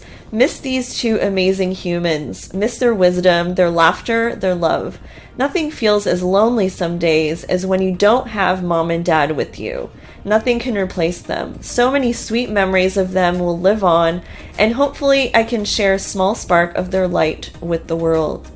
Mary also posted something because Christine is in town and she's cooking in Garrison's kitchen for like a special meal. The older kids are coming over to vent about the text exchange with Robin, and Garrison's gonna be super vocal and vulnerable in this conversation. So Savannah says that she sees Brianna, Robin's daughter, at school, and they basically ignore each other in the hallway just to show you how weird things are. Brianna is, I have to say, taking notes from the Robin textbook, because in her first confessional of the season, I think, she says she's shocked and confused about why they avoid each other. And she just starts to cry almost uncontrollably, like even more dramatically than Robin. Mary and Jen now, they're moving things out of the carriage house area This is the area that's going to be renovated to fit all her LuLaRoe clothes, etc. So, and we also see that Jen is basically groping her own husband on national television as he assembles a shelf. I think Jen is acting weird because she's probably nervous on camera. It's the second episode of her, I feel, acting extra. Mary says that when there's a favorite wife, it doesn't work, and they've seen this before in polygamous families. Cody says that if there is a favorite wife, it has to do with loyalty. This is the same loyalty narrative that we've heard so many times. So, loyalty, loyalty, loyalty. Gabe and Gwen are moving in with Garrison soon, and Christine still thinks it's a terrible idea, but they're not there to talk about that today. Truly is with Cody, and she's sleeping over there. We learn Christine felt like moving away was the best way to preserve the relationship between them. Cody thinks that's a bunch of BS rationalization. I mean, it's an interesting take for sure. I'm interested to see what you guys think about that. Robin outright blames Christine leaving on the damage in the relationship between Cody and his kids. Cody said that he reached out to Gabe and Garrison, but he's blocked. But honestly, the damage started to be done during the pandemic before Christine left. Anyone who watches the show knows the timeline. Gwendolyn inspiration. So I hope you enjoyed my very quick update because I just saw this, guys. So I had to make a quick video about Christine Brown's and David Woolley's wedding. Stick around because I have much more content coming up with the new episode and some stuff. So stick around, guys, and I'll talk to you later. Bye, guys! And I'm like, please say the right thing. Please give her something to hang on to. Let's take a look at the Sister Wives Season 18 Episode 8 teasers that just dropped. And the first one is shocking. You won't even believe it. Things are getting weird over here. So Mary finally gets the nerve to tell Cody she's downsizing her residence in Flagstaff and moving her clothing business to Utah. She's super nervous because she suspects that Cody won't care, and Robin's in the background just hoping and wishing Cody doesn't mess this up and show how little he cares for Mary. So it's awkward. Cody's response to Mary is, "Cool. That's good, right?" And Robin looks like she did not like the way he just said that so nonchalantly. She cries in her confessional saying, "Please, Cody, give her something to hold on to." I mean, even if there's nothing to hold on to, though, the fact that Robin basically wants Cody to give Mary breadcrumbs of hope so she'll stick around just... it makes me sick. It's terrible. Mary got a divorce for you, Robin. The least you could do is be real with her and let her know the real deal. Or as Robin would say it, the real deal. But that's not all. In an unexpected twist, Mary notices something on Cody's hand that she can just not bring up. So remember that the family used to wear Claddagh rings, and this was their whole thing, and she tells him, "Sorry, I'm distracted by your ring. That's a different ring." And things get tense. I don't think anyone expected her to say that. Robin says, "That's a cool ring, right?" It's awkward, and no one's relationship with Mary. He says, "I don't know what to do with a marriage that's eternal, but with no fire." And Robin thinks that if she sticks around long enough, things will work out. Like, Robin, it's been like 84 years. Like, it's not gonna work out. I think everyone's like in denial that it's just over. It's over. Jen's husband apparently is helping Mary out a lot with husband things like washing her car and things like that. But she says, "Don't go weird. He and I have a very platonic relationship." So there you have it. She's not like in some other sister wives relationship with Jen. Confirmed. Cody doesn't think Mary has a fulfilling life in Flagstaff, and he wants her to leave, basically. And Mary needs to see these confessionals, honestly, because he's not, I guess, to this point, he's not being direct enough. Maybe, she really needs to hear that he wants her to leave. He is pruning, actually, doing stuff with trees, and says how there's no flicker, no flame with Mary. He's happily married to the love of his life and has all of these other situations, basically making it seem like the others are problems or something to get rid of. Cody says that Janelle doesn't want to reconcile. They talk on the phone once in a while, that the only way he sees reconciliation with Janelle is if she gets away from Christine, because he kind of makes it seem like Christine is like a bad influence on Janelle. Like she's like, a friend that's like leading her down the wrong path or something like that. Christine got a rental in Flagstaff and is doing another Easter here for Gabriel and Garrison, basically, because they weren't able to come to Utah. Cody says that he was trying to make the boys more accountable, whatever that means. Like, what is he talking about? Garrison says that he proposed that Cody come to his house as like a neutral ground, but Cody said no and wanted them to come to him, but that's Robin's house, so it's more complicated. So Garrison won't go there. It's a whole thing, but yeah, it's like a war. Cody says Christine is not loyal, but Robin is. And Janelle tells Chris the way Cody can fix it to make it better has to do with the boys. He's just not getting that, and it's almost like they're speaking different languages, so it's kind of an uncomfortable meetup. He says, I don't think Janelle's in love with me. She thinks I'm hot with my pecs and whatever. The minute he said I'm hot, I just stopped even like noticing what he was talking about. Ew, just ew. I've literally never glanced at Cody's pecs, for the record. I mean, have you guys? Like, does he have good pecs? What is he talking about? Robin says she didn't want an apology from the boys, and she doesn't know why Cody's asking for an apology. He keeps using the word transmute over and over, maybe to sound sophisticated. I don't know. I think I want to transmute out of this episode at this point, because I don't know what's going on. Janelle asks Cody straight up if he still wants plural marriage. She says, sometimes I can't tell. And I feel like he keeps dodging the question. Janelle says, I'm not going to be with him if he doesn't want to be a father to my kids because of a disagreement.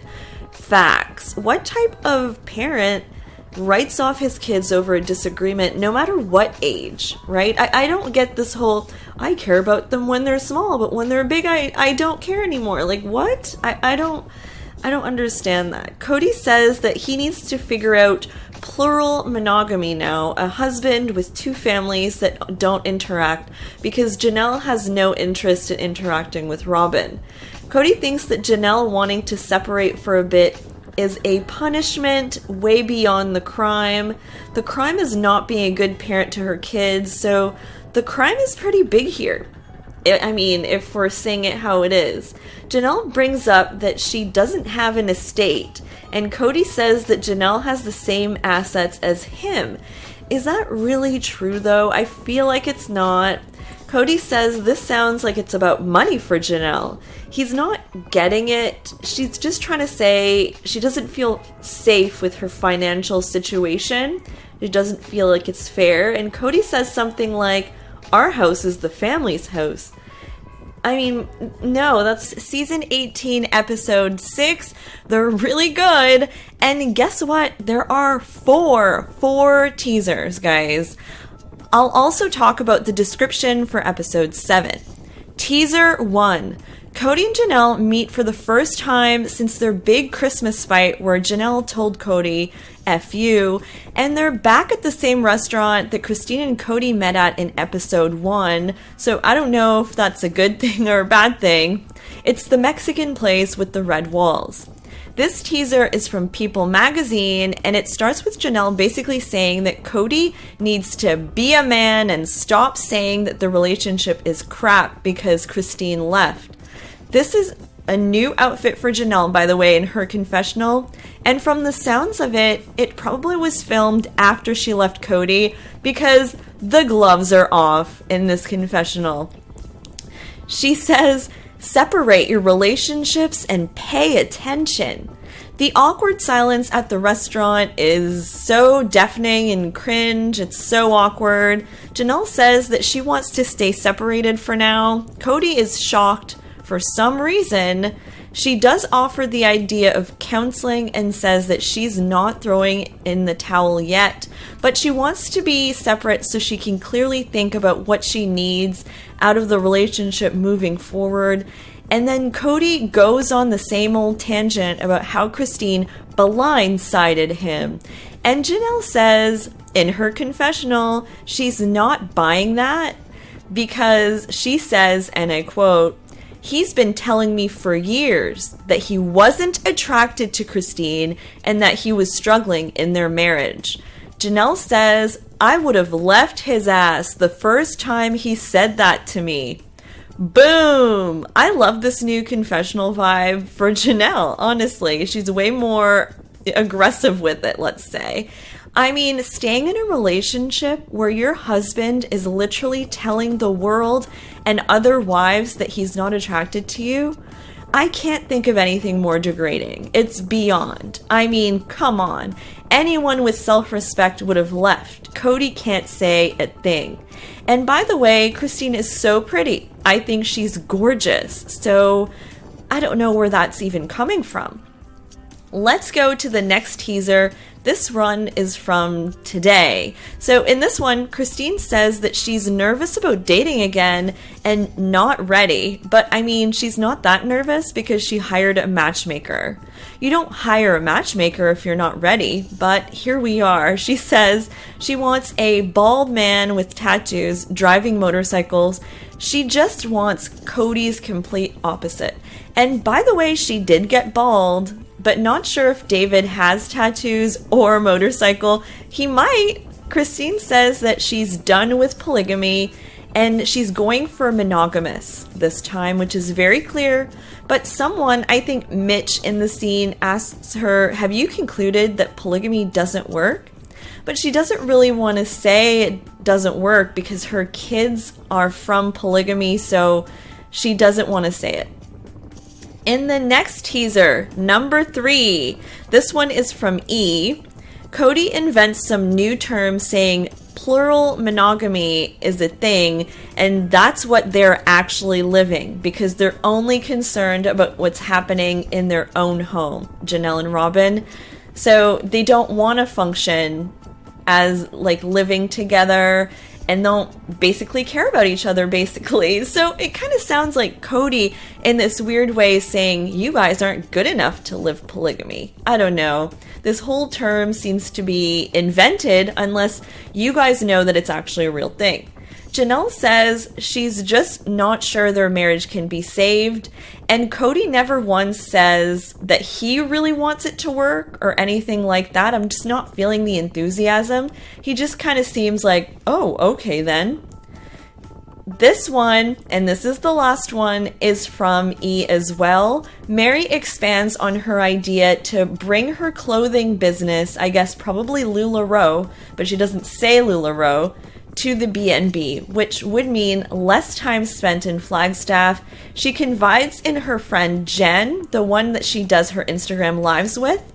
I don't know if this is Jen's first time officially on the show, like with a scene, but she kind of does look nervous.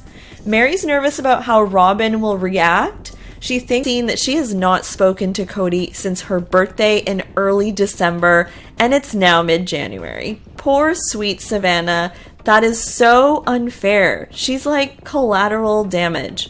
Christine says, I don't think he realizes how easy it would be to fix this all. He needs to see his kids. And then Cody comes in and says he just doesn't have the emotional fortitude, apparently. And here come the victim vibes, and he says that the phone goes both ways. The kids can call him. I have a big issue with whenever he says that because he is the dad. He should always take the first step. It just comes with the territory of being a parent. Why are you expecting the boys or Savannah to call you to talk or mend things? Make it make sense. People magazine offered a sneak peek with quotes. Apparently, there will be a big chat between Mary and Robin, and Mary says she has a secret. They're probably outside again, and they hug about something.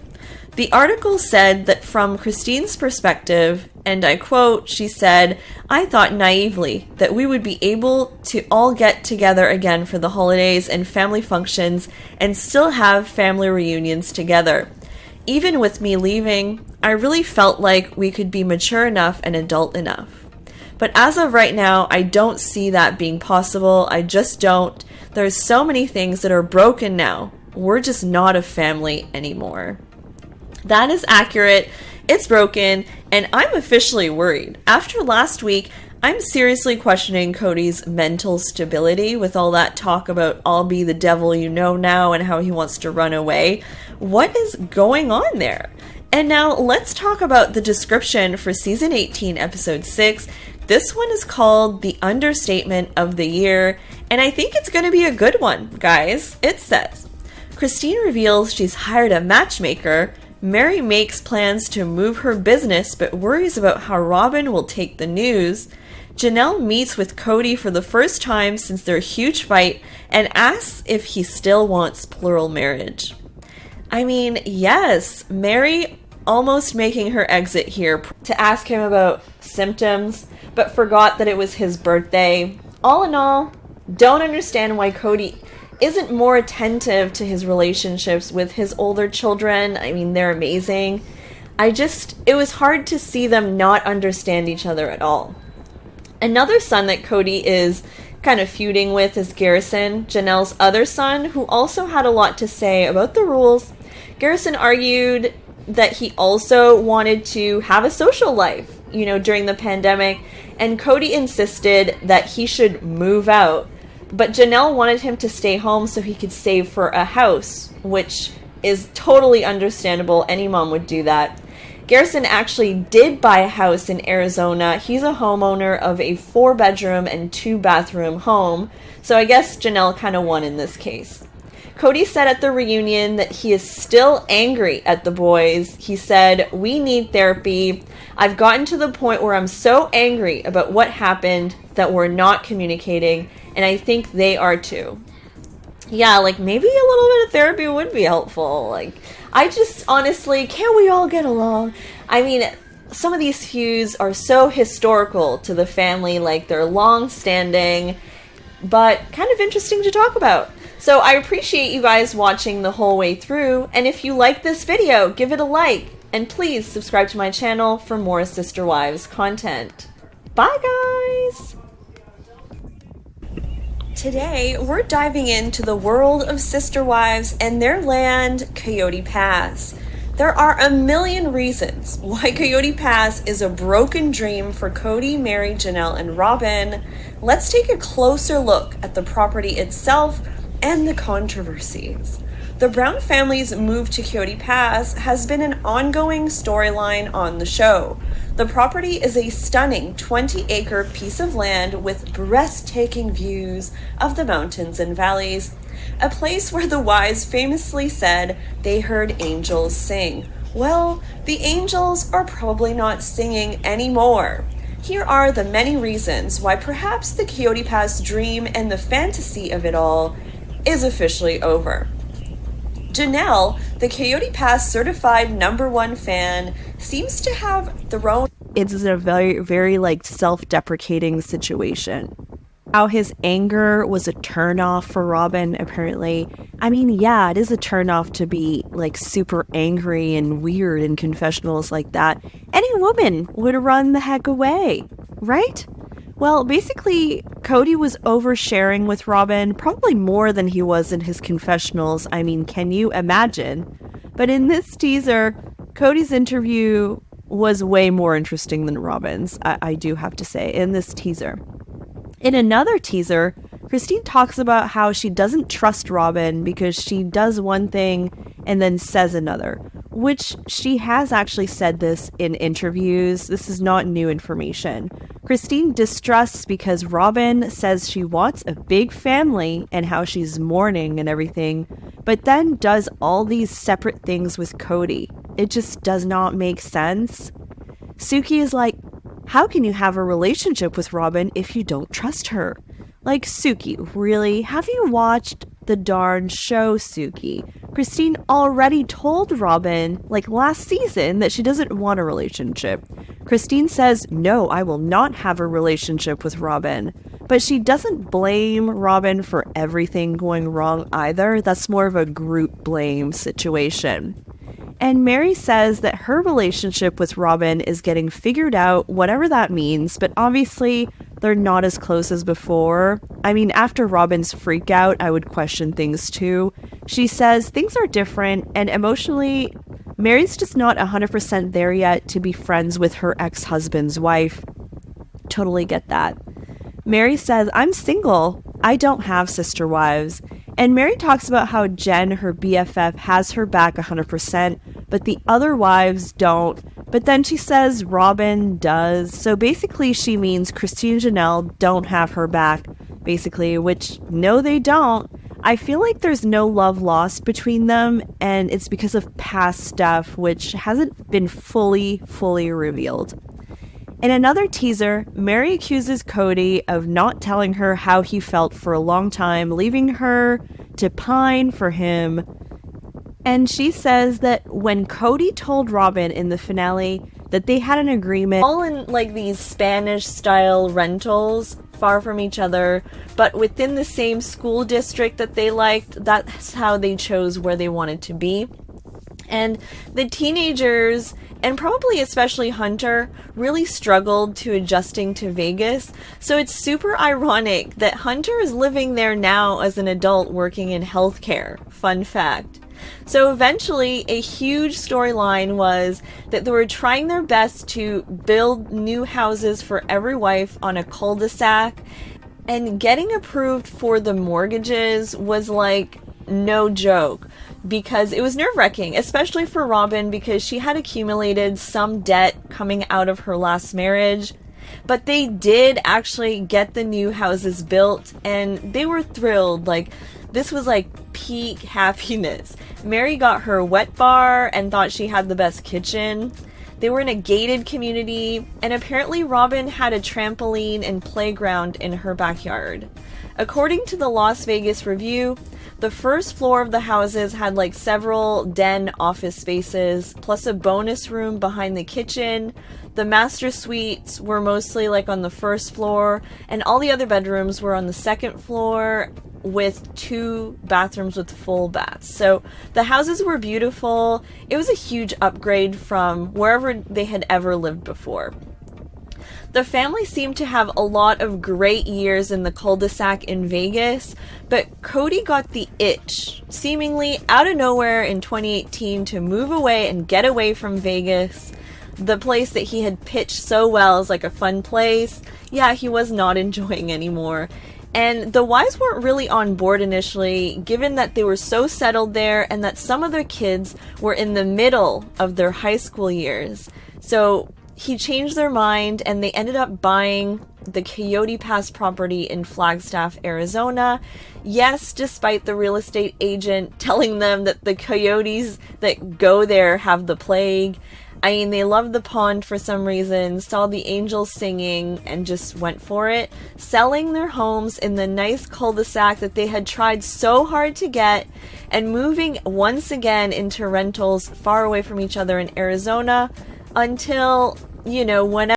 There were mixed reactions in the room, if you remember. Some people hugged Robin, actually. Christine did. She loves kids, so it makes sense. But Janelle was in the background, just kind of like looking around awkwardly. She absolutely did not run up or even show emotion in that moment, which was very telling of their relationship. Robin was actually very hurt by this. Very weird to watch a pregnancy announcement where people seem like not stereotypically like happy, like, yay, a baby. It was not like that. Next, let's move on to My Sister Wives Closet and that debacle, because that's fun. This was like circa 2015, and yes, at one point the family was actually trying to make Robin's vision a reality, and Robin kept accusing everyone of not trying hard enough. So Janelle, I think, always thought it was stupid. She basically had said that she didn't think the business would support more than a few people, so that she didn't know why she was giving her time, and that she probably should just focus on real estate instead. Robin was so offended that the wives were considering My Sister Wives Closet a hobby. Then when they did this cringe presentation in front of investors, Janelle was completely embarrassed by the whole thing and how unprepared they were, and she basically said, like, we looked stupid. Janelle is clearly not a fan of My Sister Wives Closet, neither was Christine, but it definitely kind of didn't help the relationship with Robin. When Mary and Cody announced that they were getting divorced so that Cody and Robin could get married, Janelle's reaction was not positive at the time either. It was kind of like when Robin announced she was pregnant, to the point where Cody met up with her afterwards to talk about it, and she said, you know, she was worried about a change in dynamic and that she's probably irrational, but that she was just worried about it. She did not buy into what they were selling, and a lot of fans say, you know, she kind of predicted what was going to happen because there was kind of a change in dynamic. In the earlier seasons, because Mary was wife number one, the only one with the legal marriage, I feel like doing recaps. August 20th, guys, mark your calendars. It's Sister Wives time. All right, guys, don't forget to like and subscribe. Bye. This is a Sister Wives deep dive about every house Cody, Mary, Janelle, Robin, and Christine have lived in since 2010. So since starting to film the show Sister Wives, the Browns have lived in over 15 houses combined. They've moved a lot, so let's take a quick tour of everywhere they've lived and watch until the very end for details about Christine's brand new house in Utah. In the meantime, please don't forget to like this video and subscribe to my channel for more Sister Wives updates. At first, when we were introduced to the Browns, they shared one large house in Lehi, Utah, and by all appearances, they seemed like a functional, happy family living under one roof. We had no idea how badly everything would unravel. The house was over 6,000 square feet with 3 separate apartments all connected on the inside. So it was 3 apartments that had their own entrances, kitchens, laundry rooms, and master bedrooms. So each wife had their own space, and the house was actually designed for a plural family. We know that Christine really actually hated living on the lower floor, also called the basement, and her experiences there led to her saying heck no when Cody wanted to live in one big house again down the road years later. Janelle felt that Mary was restricting access to her area or even her stairs in Lehi for the children, and that also seemed to be like a point of conflict. But early in the show, they didn't talk about that. It's only later that we found out.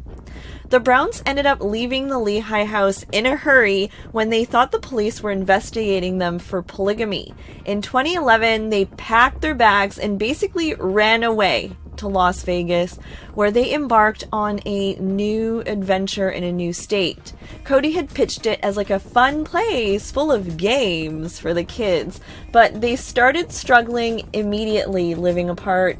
They were but I wouldn't blame Savannah for having PTSD from that time. They were off-grid and had to fill their own water bottle jugs of water or whatever. So anyways, Janelle also joined Christine and David on this off-roading adventure in Moab, Utah with Savannah, which looked like a really fun time, and like Janelle kind of getting out of her comfort zone or something.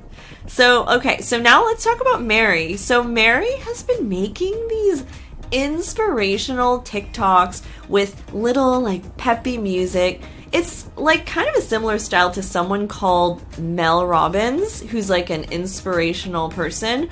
Mary basically says that judgment on social media comments can affect her mood, and she remembers that there will always be someone who doesn't see your worth. And this is the type of post Mary's been kind of putting out lately, just to give you an idea. It says, when you're lost or the road of life has taken you down an unknown road, just stop. Stop so you can redirect. Stop so you can make a new plan. Just pause for a moment to reset your inner GPS and get going on your new path to your amazing new destination. Hashtag worthy up. So yeah, we should all worthy up for sure. And there is also an interesting story this month that came from Gwendolyn. So on Gwendolyn's YouTube channel, she had said that her teacher back in the day wanted to date Cody or something, which is crazy. She said, there was a serious problem with women just wanting my dad. Oh my gosh. I had a teacher at one point. I had to switch classes because she was so creepy about it. Garrison had her longer. She was weird, so weird. I could tell you stories about her. She wasted half of an entire class just gossiping with me about how much she loved my family. And I'm like, I'm just trying to learn Spanish, lady. So can you imagine? She had to switch classes back in the day. Wow, okay. And with that, I also have a complete update on what Christine has been up to this month, which is why I did not babble on about It's Magical. And they sealed their love with a kiss, and they were introduced as Mr. and Mrs. Woolley, with Cheers and Etta James's At Last playing in the background. I mean, I cannot even picture anything more romantic. I mean, can you? After a short and sweet ceremony, the couple and their guests moved to the tent, decked out with breathtaking lights and flowers at the reception. And the floral design was overseen by someone named Allie McDermott from Magnolia and Lace. I mean, they're just dropping the names of all the vendors in the People magazine article. And let's talk about, what they ate and stuff. So they had sparkling apple cider, champagne, Moscow mules, and mojitos during the cocktail hour. So they must like those cocktails. Followed by a buffet dinner that had roast beef, barbecue chicken, cowboy potatoes, baked beans, and corn on the cob. So we can assume that they like these things. Delicious, though. That sounds so good. And for dessert, they cut into a 3-tier cake. And of course, David's must have a Darth Vader themed groom's cake. So I guess David is a Star Wars fan, and that's kind of like a very sweet ending to a perfect day. Christine and David, you'll remember, first met on a dating site, I think called The Stir, in 2022. And their love just blossomed naturally. Christine was captivated by David's just great profile, and David knew right away that Christine was special. So it's a very modern love story that warms our heart. From polygamy to monogamy, it's all the things. David couldn't help but express his feelings, calling Christine a unicorn and sharing just how lucky he feels to have her by his side. Christine, who was previously with Cody, I don't know if Robin was there, I don't know if Mary was there, I'm sure Janelle was there, I don't know who was there yet. But their love story is truly special, although, people thought it moved fast. Like, here they are, happy and in love. And there you have it. The heartwarming wedding of Christine Brown and David Woolley finally happened. And, it fulfilled her dreams and created a true love story and sacred loneliness. It's a way to be closer to God. What? Clearly, Robin is still drinking the Kool-Aid, and Mary hasn't heard this before. So because of that, this is probably BS. I mean, Mary was the first wife. She brought the wives in. She's from a fully plural family from the beginning. She would know if sacred loneliness was actually a thing. If Mary doesn't know about it, it's probably BS. Cody is going back in time, and this next thing kind of blew me away a little bit. He emphasizes that he courted Robin and Mary, but Janelle and Christine asked to be in the family, as if they're second-class wives or something. This goes back to the time when I think he imitated Christine being like a dog panting to be in the family. In my opinion, he's trying to say that Christine and Janelle were thirsty to get in the family, and they should have been happy with what they got. Easy to say when things are falling apart. I've never heard him talk like this. And somehow, because Robin was invited into the family and courted, she's somehow, elevated or something. I don't know. This rubs me the wrong way. It's very degrading vibes over here. Janelle and Christine combined have like 12 of Cody's kids, and for him to be portraying them as thirsty to be in the family is just hits as degrading. They raised 12 of his kids. Amazing kids.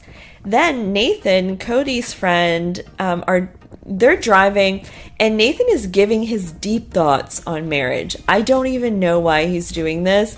Nathan is a polygamist. I think he's married to Mary's sister and another wife. Anyways, he says that marriage is about the woman's right to choose who she wants to father her children. And that if it's a married man, then be it. It's fine.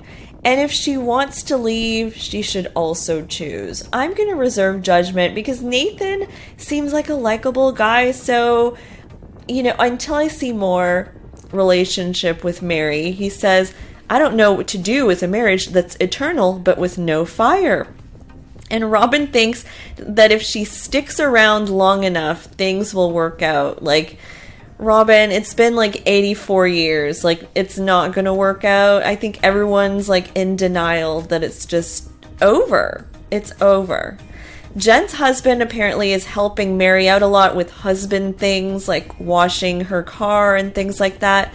But she says, don't go weird. He and I have a very platonic relationship. So there you have it. She's not like in some other sister wives relationship with Jen. Confirmed. Cody doesn't think Mary has a fulfilling life in Flagstaff, and he wants her to leave, basically. And Mary needs to see these confessionals, honestly, because he's not, I guess, to this point, he's not being direct enough. Maybe, she really needs to hear that he wants her to leave. He is pruning, actually, doing stuff with trees, and says how there's no flicker, no flame with Mary. He's happily married to the love of his life and has all of these other situations, basically making it seem like the others are problems or something to get rid of. Cody says that Janelle doesn't want to reconcile. They talk on the phone once in a while, that the only way he sees reconciliation with Janelle is if she gets away from Christine, because he kind of makes it seem like Christine is like a bad influence on Janelle. Like she's like, a friend that's like leading her down the wrong path or something like that. Christine got a rental in Flagstaff and is doing another Easter here for Gabriel and Garrison, basically, because they weren't able to come to Utah.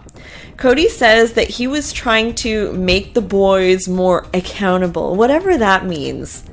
Like, what is he talking about? Garrison says that he proposed that Cody come to his house as like a neutral ground, but Cody said no and wanted them to come to him, but that's Robin's house, so it's more complicated. So Garrison won't go there. It's a whole thing, but it's like a war. Cody says Christine is not loyal, but Robin is.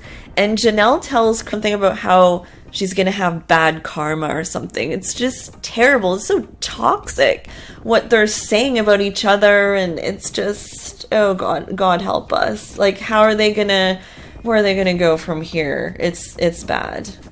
Alright guys, hope you enjoyed my recap and reaction to Sister Wives Season 18, Episode 9. Leave a like and a comment, and I'll talk to you guys soon. Bye guys! A bad sister wife is someone who just monopolizes the husband so he has no time for anybody else. A bad sister wife takes her kids away from her husband. And that's exactly what Christine has done. Here are the teasers for Sister Wives Season 18, Episode 10, and I saved the best for last. Teaser number 3 this week is definitely the juiciest. So let's get to what Janelle, Cody, Mary, Christine, and Robin are going to be up to this week. Teaser 1. Christine and Janelle are having coffee, and Janelle blurts out that she would consider polygamy again, and that she likes polygamy. Ew, wait, what? How can she like polygamy after everything that just happened? And Christine is just so far away from that place in her mind. In her face, she's just so confused by what Janelle just said. Janelle is not in the space yet of admitting that maybe polygamy is not all it's cracked up to be. She just likes her independence. But she says that it would have to be one of those things where you look at someone and think, oh, I know that person, like she had with Cody. So Janelle wants another Cody? I'm so confused. Christine says that if she had a soulmate who was a polygamist, she would not do it anyway. So very different viewpoints here. Christine calls Cody a monogamist now, and Janelle agrees. And this is the first time Janelle's agreed with that fact. And she says that maybe a while ago he slipped into monogamy and just tried to keep up with his responsibilities with the other wives. Just slipped, like slipped on a slide, slip on a banana, just slipped into monogamy. No big deal. Teaser 2. It's Easter 2022 multiple times that even from early on, Janelle and Mary butted heads. And that Janelle kind of even toned down the PDA with Cody very early on because it felt kind of uncomfortable. In the book Becoming Sister Wives, Janelle said that housekeeping was a major problem between her and Mary. She said that Mary and Cody would actually gang up on her and insisted that she clean the house in the evening while she was kind of trying to relax, I guess. Things got so bad that after a really bad fight with Mary, Janelle moved away with her kids to her mother's house and then agreed to come back because they were moving into the Lehigh house that had more space and a full yard and everything. So it kind of lured her back in. There was some type of rumbling on the show about Mary restricting access to her side of the house in Lehigh or something about using her steps, to the point where Janelle was worried that in Flagstaff, on Coyote Pass, Mary could restrict the kids from going to the pond if she lived next to it. So she was trying to restrict Mary from living next to it, which sounded ridiculous to me at the time because A, the pond is disturbing and disgusting. B, who the heck cares about the pond that probably has prairie dog poop in it with plague? I never understood why Janelle was so passionate about the pond. Either way, Mary and Janelle actually went to therapy together, and on the way there, they rode separately. And they rode separately to therapy when they used to live in the cul-de-sac, which was basically the same general area, showing how close they actually are. I mean, it couldn't be done. They couldn't ride together. It was too weird. Mary also said something kind of interesting one time on Anderson Cooper's show a long time ago, because Anderson actually doesn't even have that show anymore. She had told Anderson that Janelle threatened her less than Christine in terms of jealousy because she kind of saw Janelle's relationship with Cody as more of a friendship. And Christine's was more romantic. Ouch. Okay, so because Christine is in town and she's cooking in Garrison's kitchen for like a special meal. The older kids are coming over to vent about the text exchange with Robin, and Garrison's gonna be super vocal and vulnerable in this conversation. So Savannah says that she sees Brianna, Robin's daughter, at school, and they basically ignore each other in the hallway just to show you how weird things are. Brianna is, I have to say, taking notes from the Robin textbook because in her first confessional of the season, I think, she says she's shocked and confused about why they avoid each other. And she just starts to cry almost uncontrollably, like even more dramatically than Robin. Mary and Jen now, they're moving things out of the carriage house area. This is the area that's going to be renovated to fit all her LuLaRoe clothes, etc. So, and we also see that Jen is basically groping her own husband on national television as he assembles a shelf. I think Jen is acting weird because she's probably nervous on camera. It's the second episode of her, I feel, acting extra. Mary says that when there's a favorite wife, it doesn't work, and they've seen this before in polygamous families. Cody says that if there is a favorite wife, it has to do with loyalty. This is the same loyalty narrative that we've heard so many times. So, loyalty, loyalty, loyalty. Gabe and Gwen are moving in with Garrison soon, and Christine still thinks it's a terrible idea, but they're not there to talk about that today. Truly is with Cody, and she's sleeping over there, we learn. Christine felt like moving away was the best way to preserve the relationship between them. Cody thinks that's a bunch of BS rationalization. I mean, it's an interesting take for sure. I'm interested to see what you guys think about that. Robin outright blames Christine leaving on the damage in the relationship between Cody and his kids.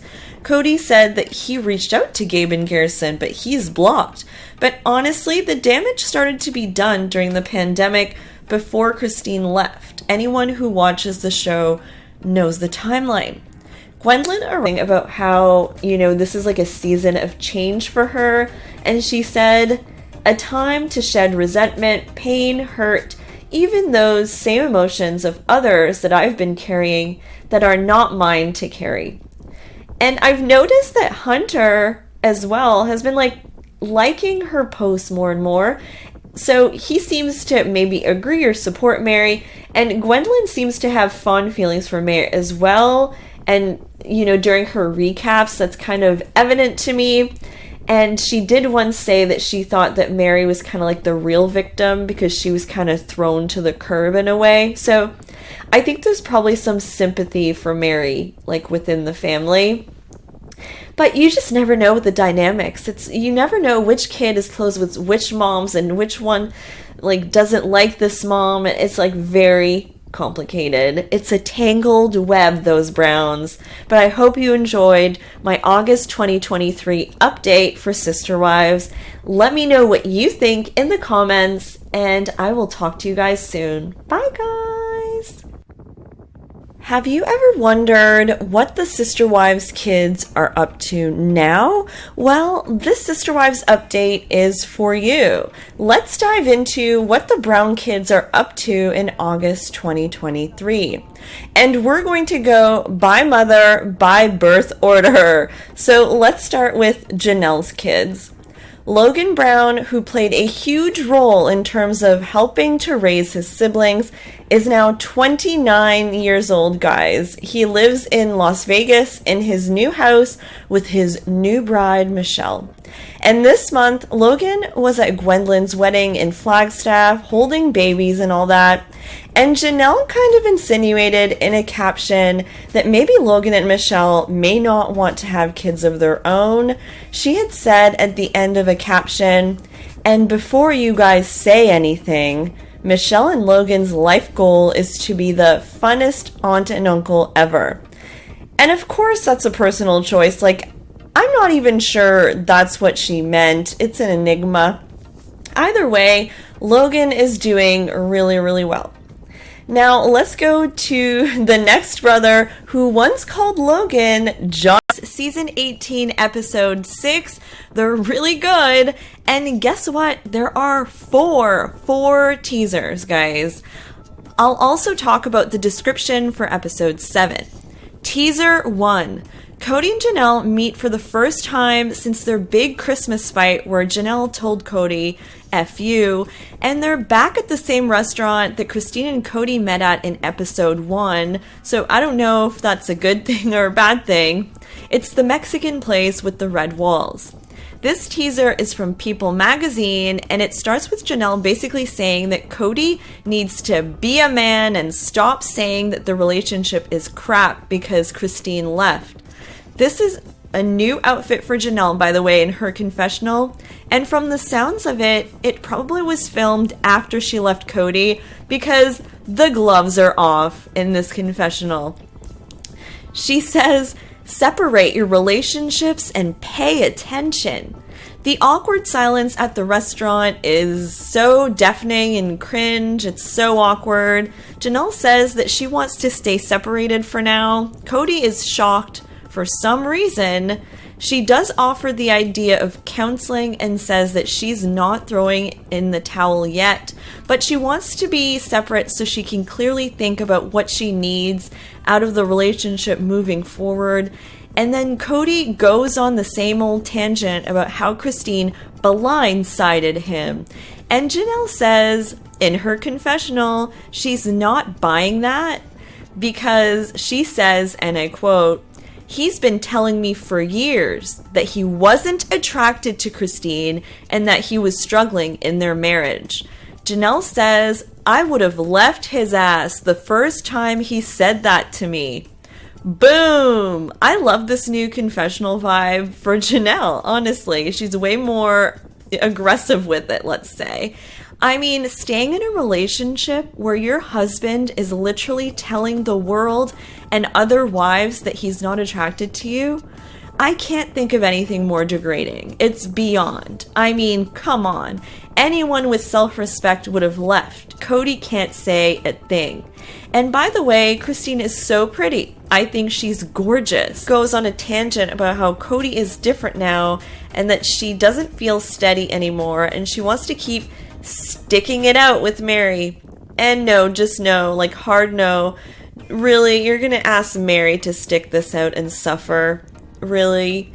And in the next preview, this is by Us Magazine, it says, Mary Brown claims Cody Brown won't give a crap about her moving to Utah in Sister Wives preview. Probably accurate, to be honest.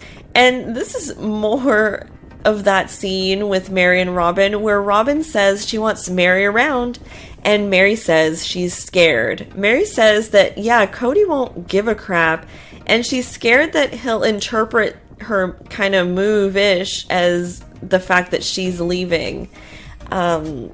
You know, it would be perceived that way anyway. Robin probably should have said something like, well, I'll remind him that that's just not the case. But she just kind of stares with like a look on her face. And Robin does cry and admits that it must be hard for Mary to be waiting for Cody all the time. And here is my thought. Cody says he wants loyalty. Mary is offering loyalty to him. And, okay, so aside from the catfish thing, which might have been really a deal breaker, but Mary's offering loyalty and he does not care. And with People magazine, in their spoiler, Mary and Janelle now are eating at the same restaurant that we've seen in basically all the episodes. The one with the red walls, the Mexican restaurant. And Christine says that she initially didn't know how final things were with Janelle and Cody when they had the big fight over Christmas. Janelle says that she didn't even know how serious it was either. And Christine seems to think that Janelle's not done yet, that she still has a lot of affection for him. Janelle says that Christine thought that she was getting the raw end of the deal for a long time. Janelle says that if Cody changed, she would want a full marriage with him again, but that's probably unrealistic. He is who he is now, and they both agree that he's so different, vastly different, and this is something that's also obvious to fans. Even his eye color seems to have changed for some reason. Johnny Appleseed, if you guys remember. Hunter Elias Brown. Word on the street is that Hunter also lives in Vegas. He works in healthcare. He has his master's in nursing from Johns Hopkins. And he has a girlfriend named Audrey. And this month, Hunter celebrated Audrey's birthday by bringing her to see Kelly Clarkson in concert. Actually, Gabriel and Logan were there too, and Hunter was also at Gwendolyn's wedding holding babies and all that too. He's also a fun uncle. So next, let's go to the oldest daughter of Janelle and Cody, Madison. So Maddie still lives in North Carolina with her husband Caleb and their family. Her baby Josephine, her third child, she calls her Joey, just turned 6 months old. This month, she went on a trip out of town with Caleb and his coworkers, I guess at like some retreat. And she said that apparently their truck was broken into during the night. So fun times, not. Madison sells for Plexus along with her mom, Janelle, and Janelle often visits Maddie, honestly. Actually, they were just together because Janelle went live randomly on Instagram for like just a few minutes to share a story that they were talking about something out loud and couldn't believe that like the next day a coupon came up on their phone for the same thing they were talking about. Cue the conspiracy theories about our phones listening to us. It was a short live and it was interesting, but evidence that Janelle and Maddie were together. Now let's go to Garrison. So Garrison recently went to Italy. I don't know if this was a solo trip or not, but he went to the Colosseum and spent time in Rome. We know that.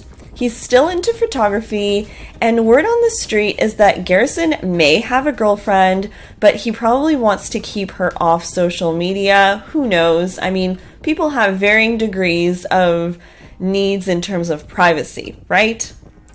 Next, let's go to Gabe. So Gabriel is still in Flagstaff. He seems to hang out with Janelle a lot and helps her out with her trailer. Very likely still.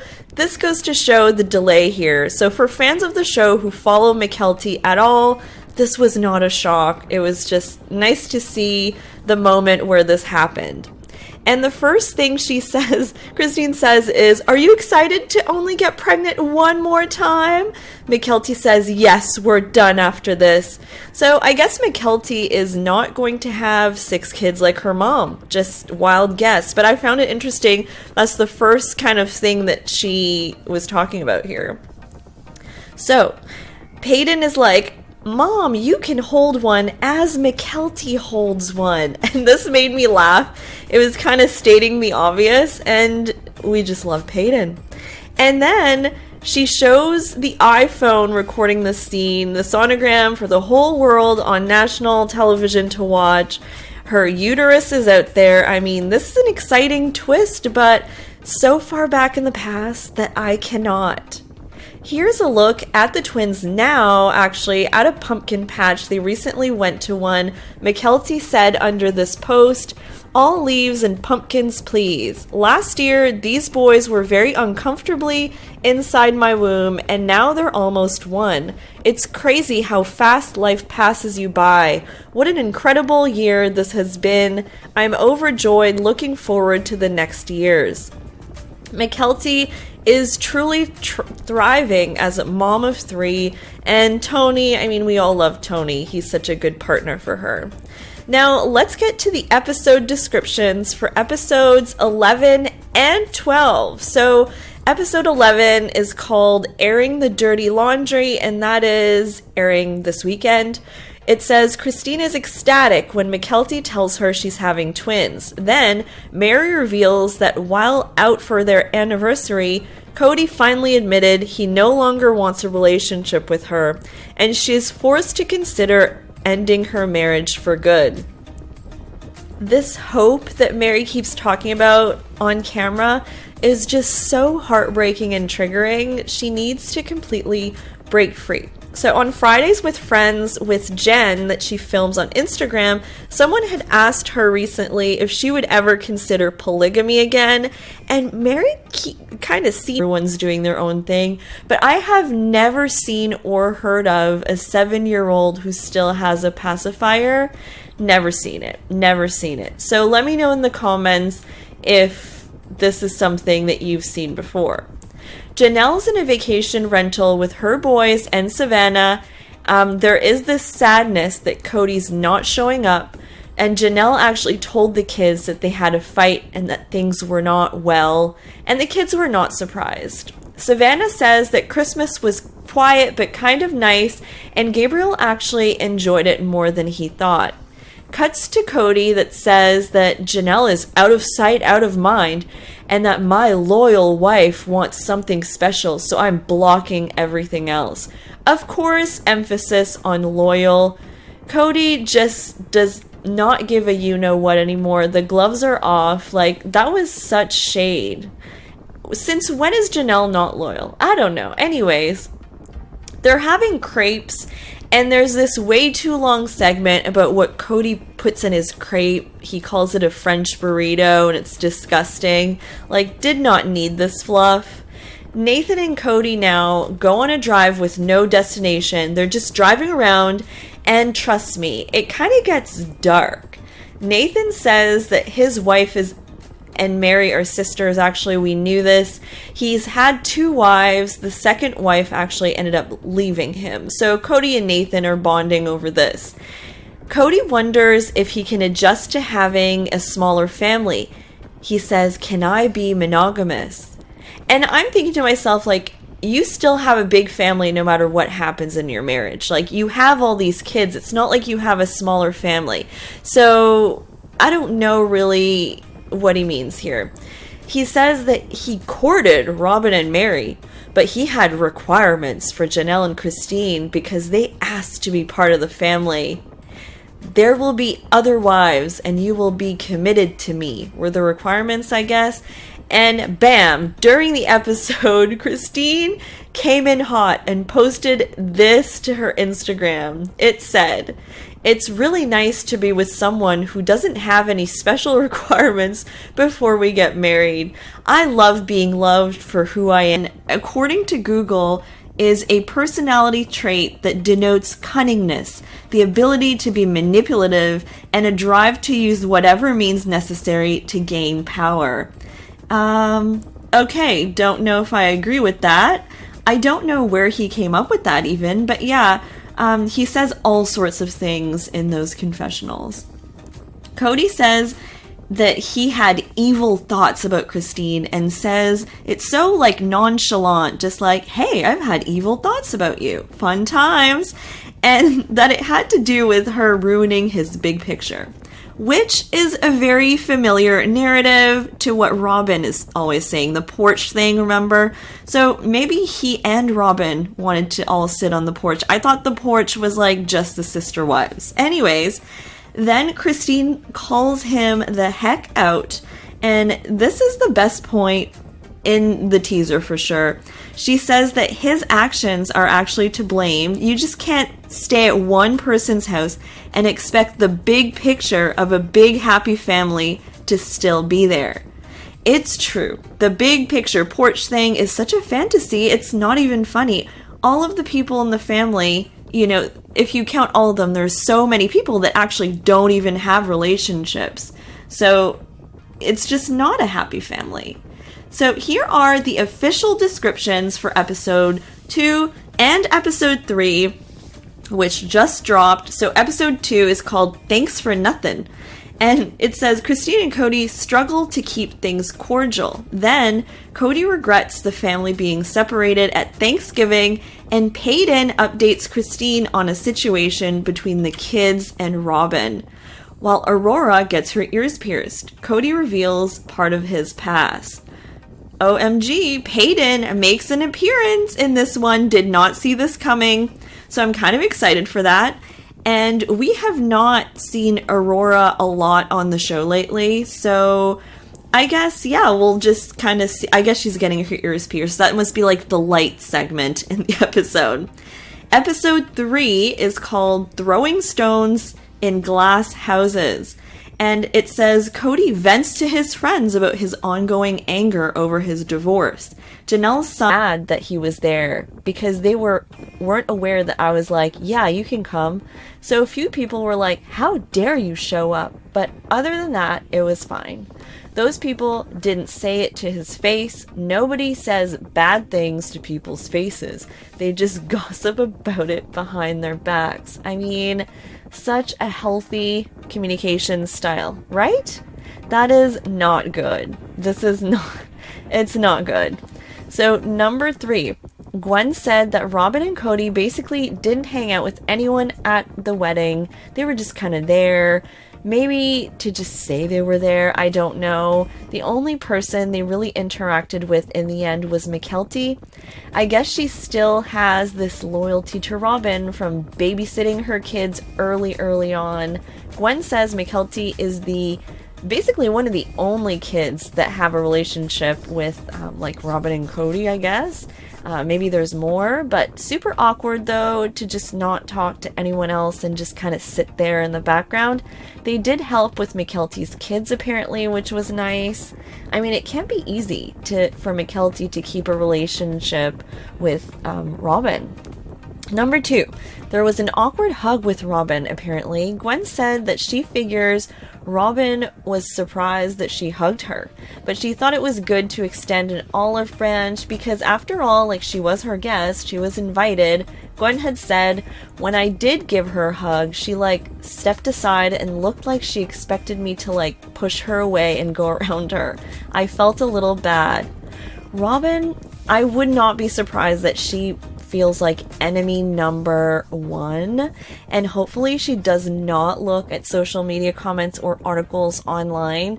But I also remember once she went like live with Mary on Instagram and she had made a comment like, oh yeah, you're gonna get like really bad comments now that I'm here. So I think she's kind of like aware of what people are saying about her online and stuff. And number 1, Gwen said he came, he didn't cause a fight, and most importantly, he didn't do his scary wedding dance. So I count this as a win. So there you go. No Cody wedding dance. Tony says that the fact that they'll still get together for big family events means there's hope or something, and that there's something there, quote unquote. And they count down, and Mykelti basically blasts herself with blue in the face. It actually looks painful. I was worried. She looked blinded for a second there, but 2 boys, and that's super exciting. Cody makes sure to say he'd be just as excited if they were 2 girls. I don't fully buy that though, because Cody, to me, always kind of favored boys, maybe. He then says, I see a bad moon arising. You know, like the song. Anyways, if you know that song, I mean, everybody knows that song, but bad moon arising. I don't know if that was the right thing to say in this moment. The joke does not land. Some people kind of laugh awkwardly, like Hunter here, and Cody admits that the whole thing is just bittersweet.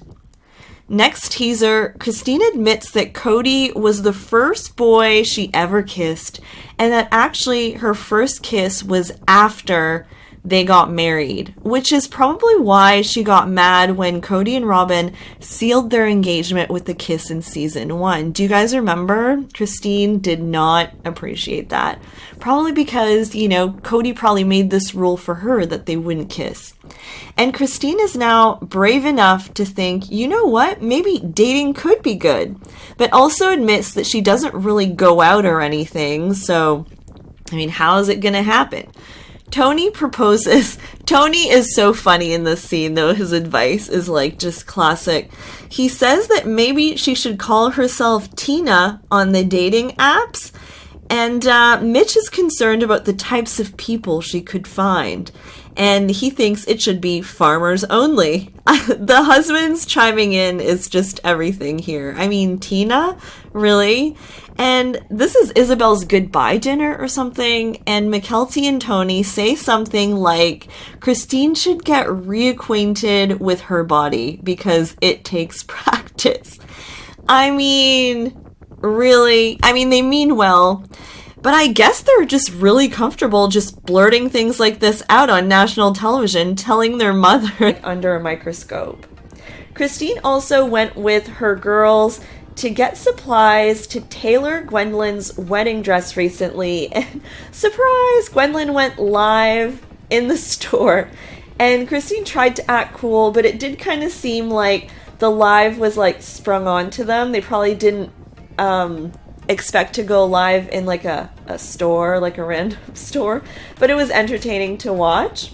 Gwendolyn also received this art from Audrey, as in Leo's fiancé. It's a pretty drawing of her and her fiancé, B. Not sure when Gwen is getting married, but probably also soon. And hey, if they did like a joint wedding with Christine and David, that would save on cost. Could you imagine TV gold? I think TV gold, that thing. But yeah, honestly, people do think that maybe Gwen had a secret wedding. So I don't know what's true, what's not.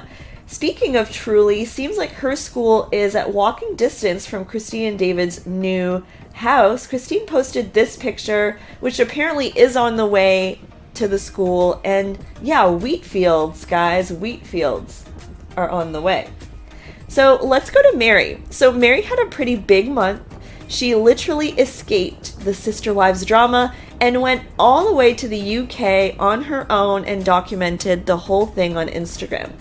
She was there on some type of business retreat trip, but also a solo trip. Super exciting. So she went to Paddington Station and somehow is obsessed with Paddington Bear, by the way. Did not know this about Mary. She went to Buckingham Palace and said that she felt uncomfortable taking pictures in front of someone's house. But then, you know, people from the UK were like, yeah, no one lives there anymore, so not an issue there. She went on a double-decker bus, saw Big Ben. She even went to Stonehenge and says that she's been obsessed with Stonehenge for like most of her life. She met some horse and probably traveled by horse-drawn carriage, went to the White Tower, and even took a picture with this man. I'm sure mixed in some business in there too. I saw she was like working out with a group and like sitting down with a group. I don't know. But at the end of her big trip to the UK, their weight loss, I didn't realize it, but they lost a ton of weight. So it is true. They've lost so much weight. And I think they did a post about it too. And it said before and after. So it said that I have gone through a major life shift. It was time to get healthy. We wanted something sustainable, not just quick weight loss, but something that would last and keep us healthy in the long term. It's been a great journey that we're still working on every day to keep our bodies moving in the right direction. We've learned it's all about consistency, not focusing on the short-term goal, but the long-term goal. And she also like hashtag Plexus in that thing, so maybe she attributes Plexus to helping her lose the weight. I don't know. And now let's go to Christine's only son, Peyton Brown. Well, guys, where is Peyton? Here's the deal. Peyton, we know, moved closer to Christine in Utah. We also know he wanted to be a firefighter and that he does have some type of job as a bouncer at a strip club. He was super active on TikTok. He was basically a TikTok influencer, like really active. And then he started opening up a bit, maybe too much, in an interview on YouTube and on TikTok live.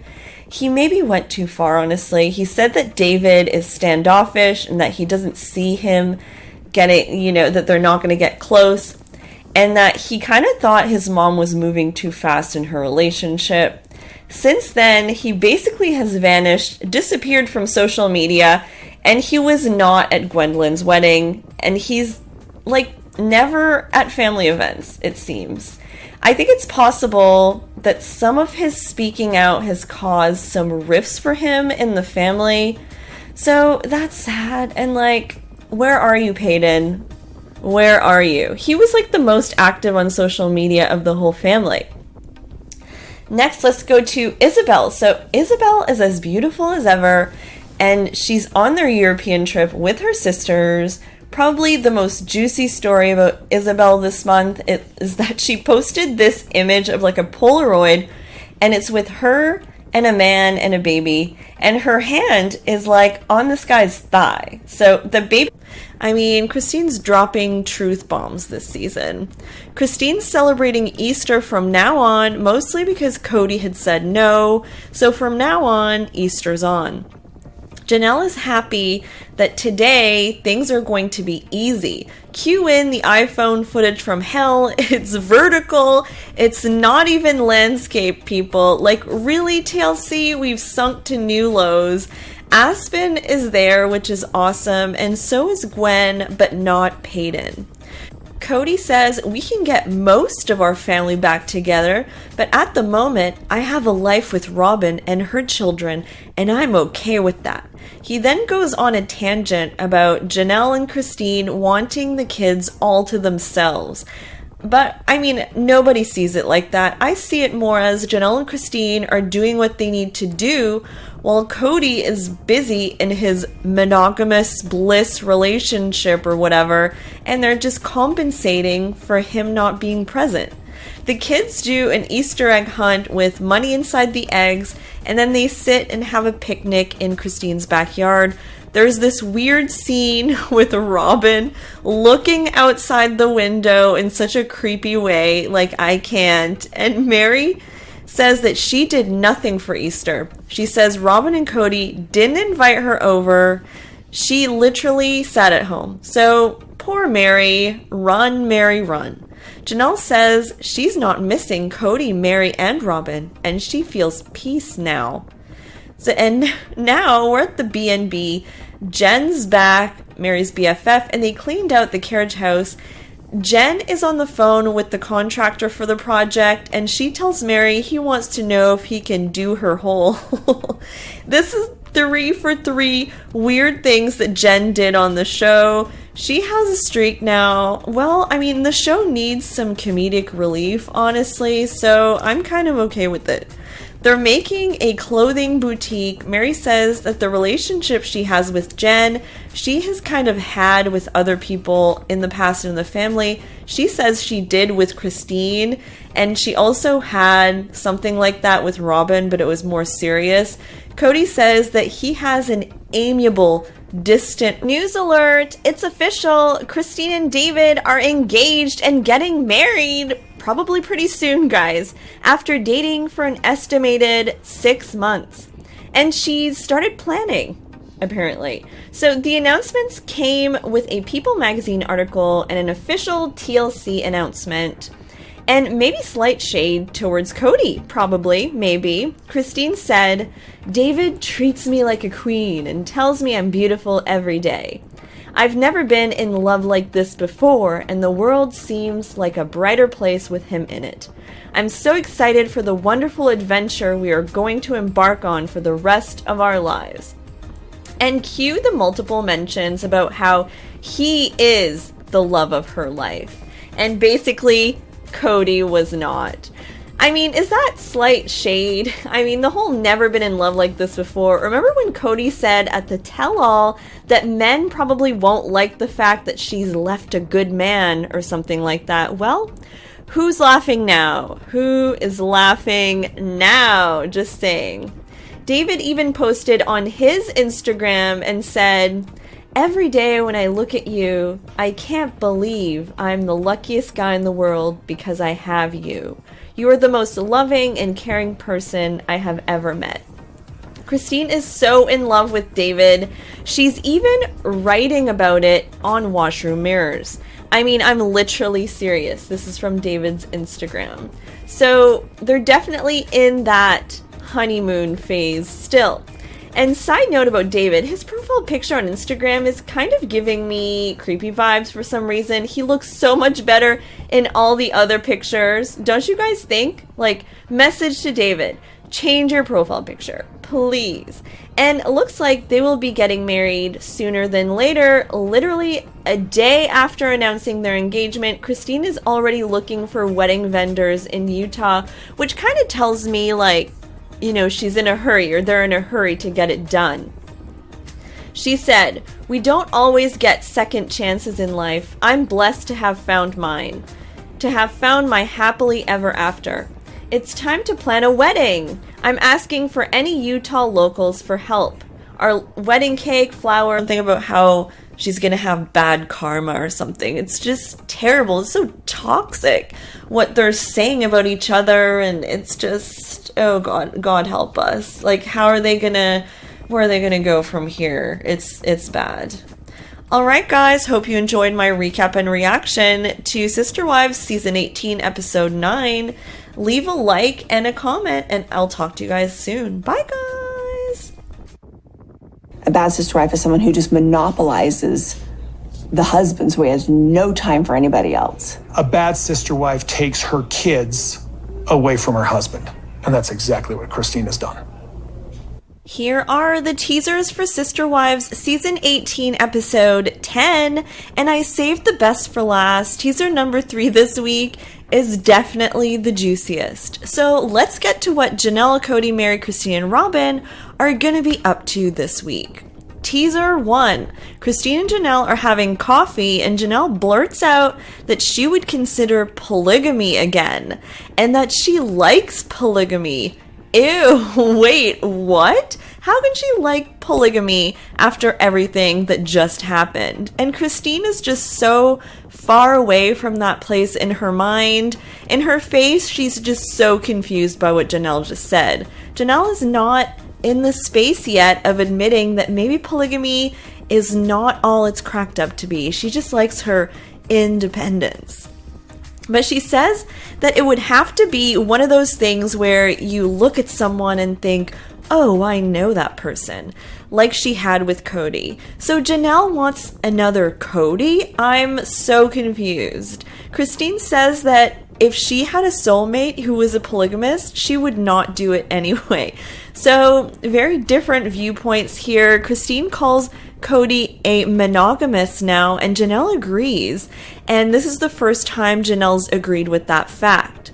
And she says that maybe a while ago he slipped into monogamy and just tried to keep up with his responsibilities with the other wives.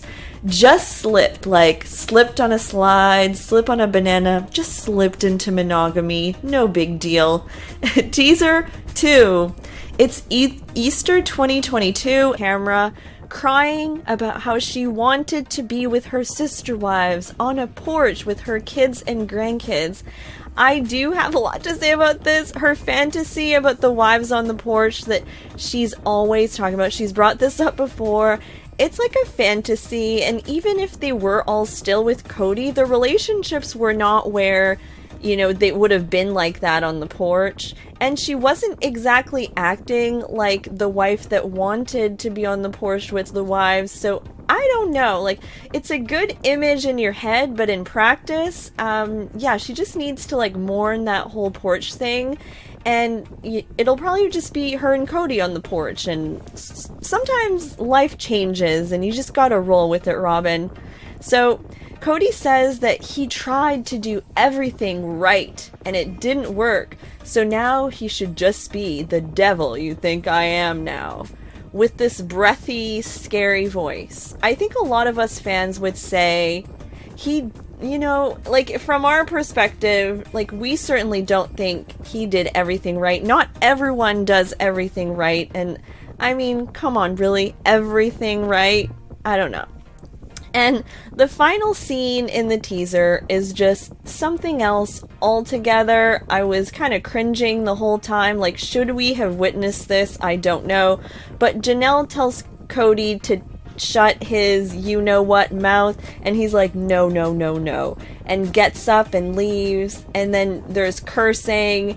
Imagine being the camera guy on that one for a second. Like, very cringy, very family drama, dark, you know, not anything we would ever want for that family. I'm guessing this will be a big scene in the new season, just like the knife in the kidneys last season. I think. I don't know. I don't know even if they've shot everything yet. It's just a teaser. It's not even the trailer. When the trailer comes, maybe we'll have more of a set, look or something. Okay, guys, so the Browns are falling completely apart. We knew this, and I guess we'll be seeing it unfold from August 20th. Like, I'm scared to see what happens this season. I hope it's, somewhat enjoyable. I'll definitely be tuning in and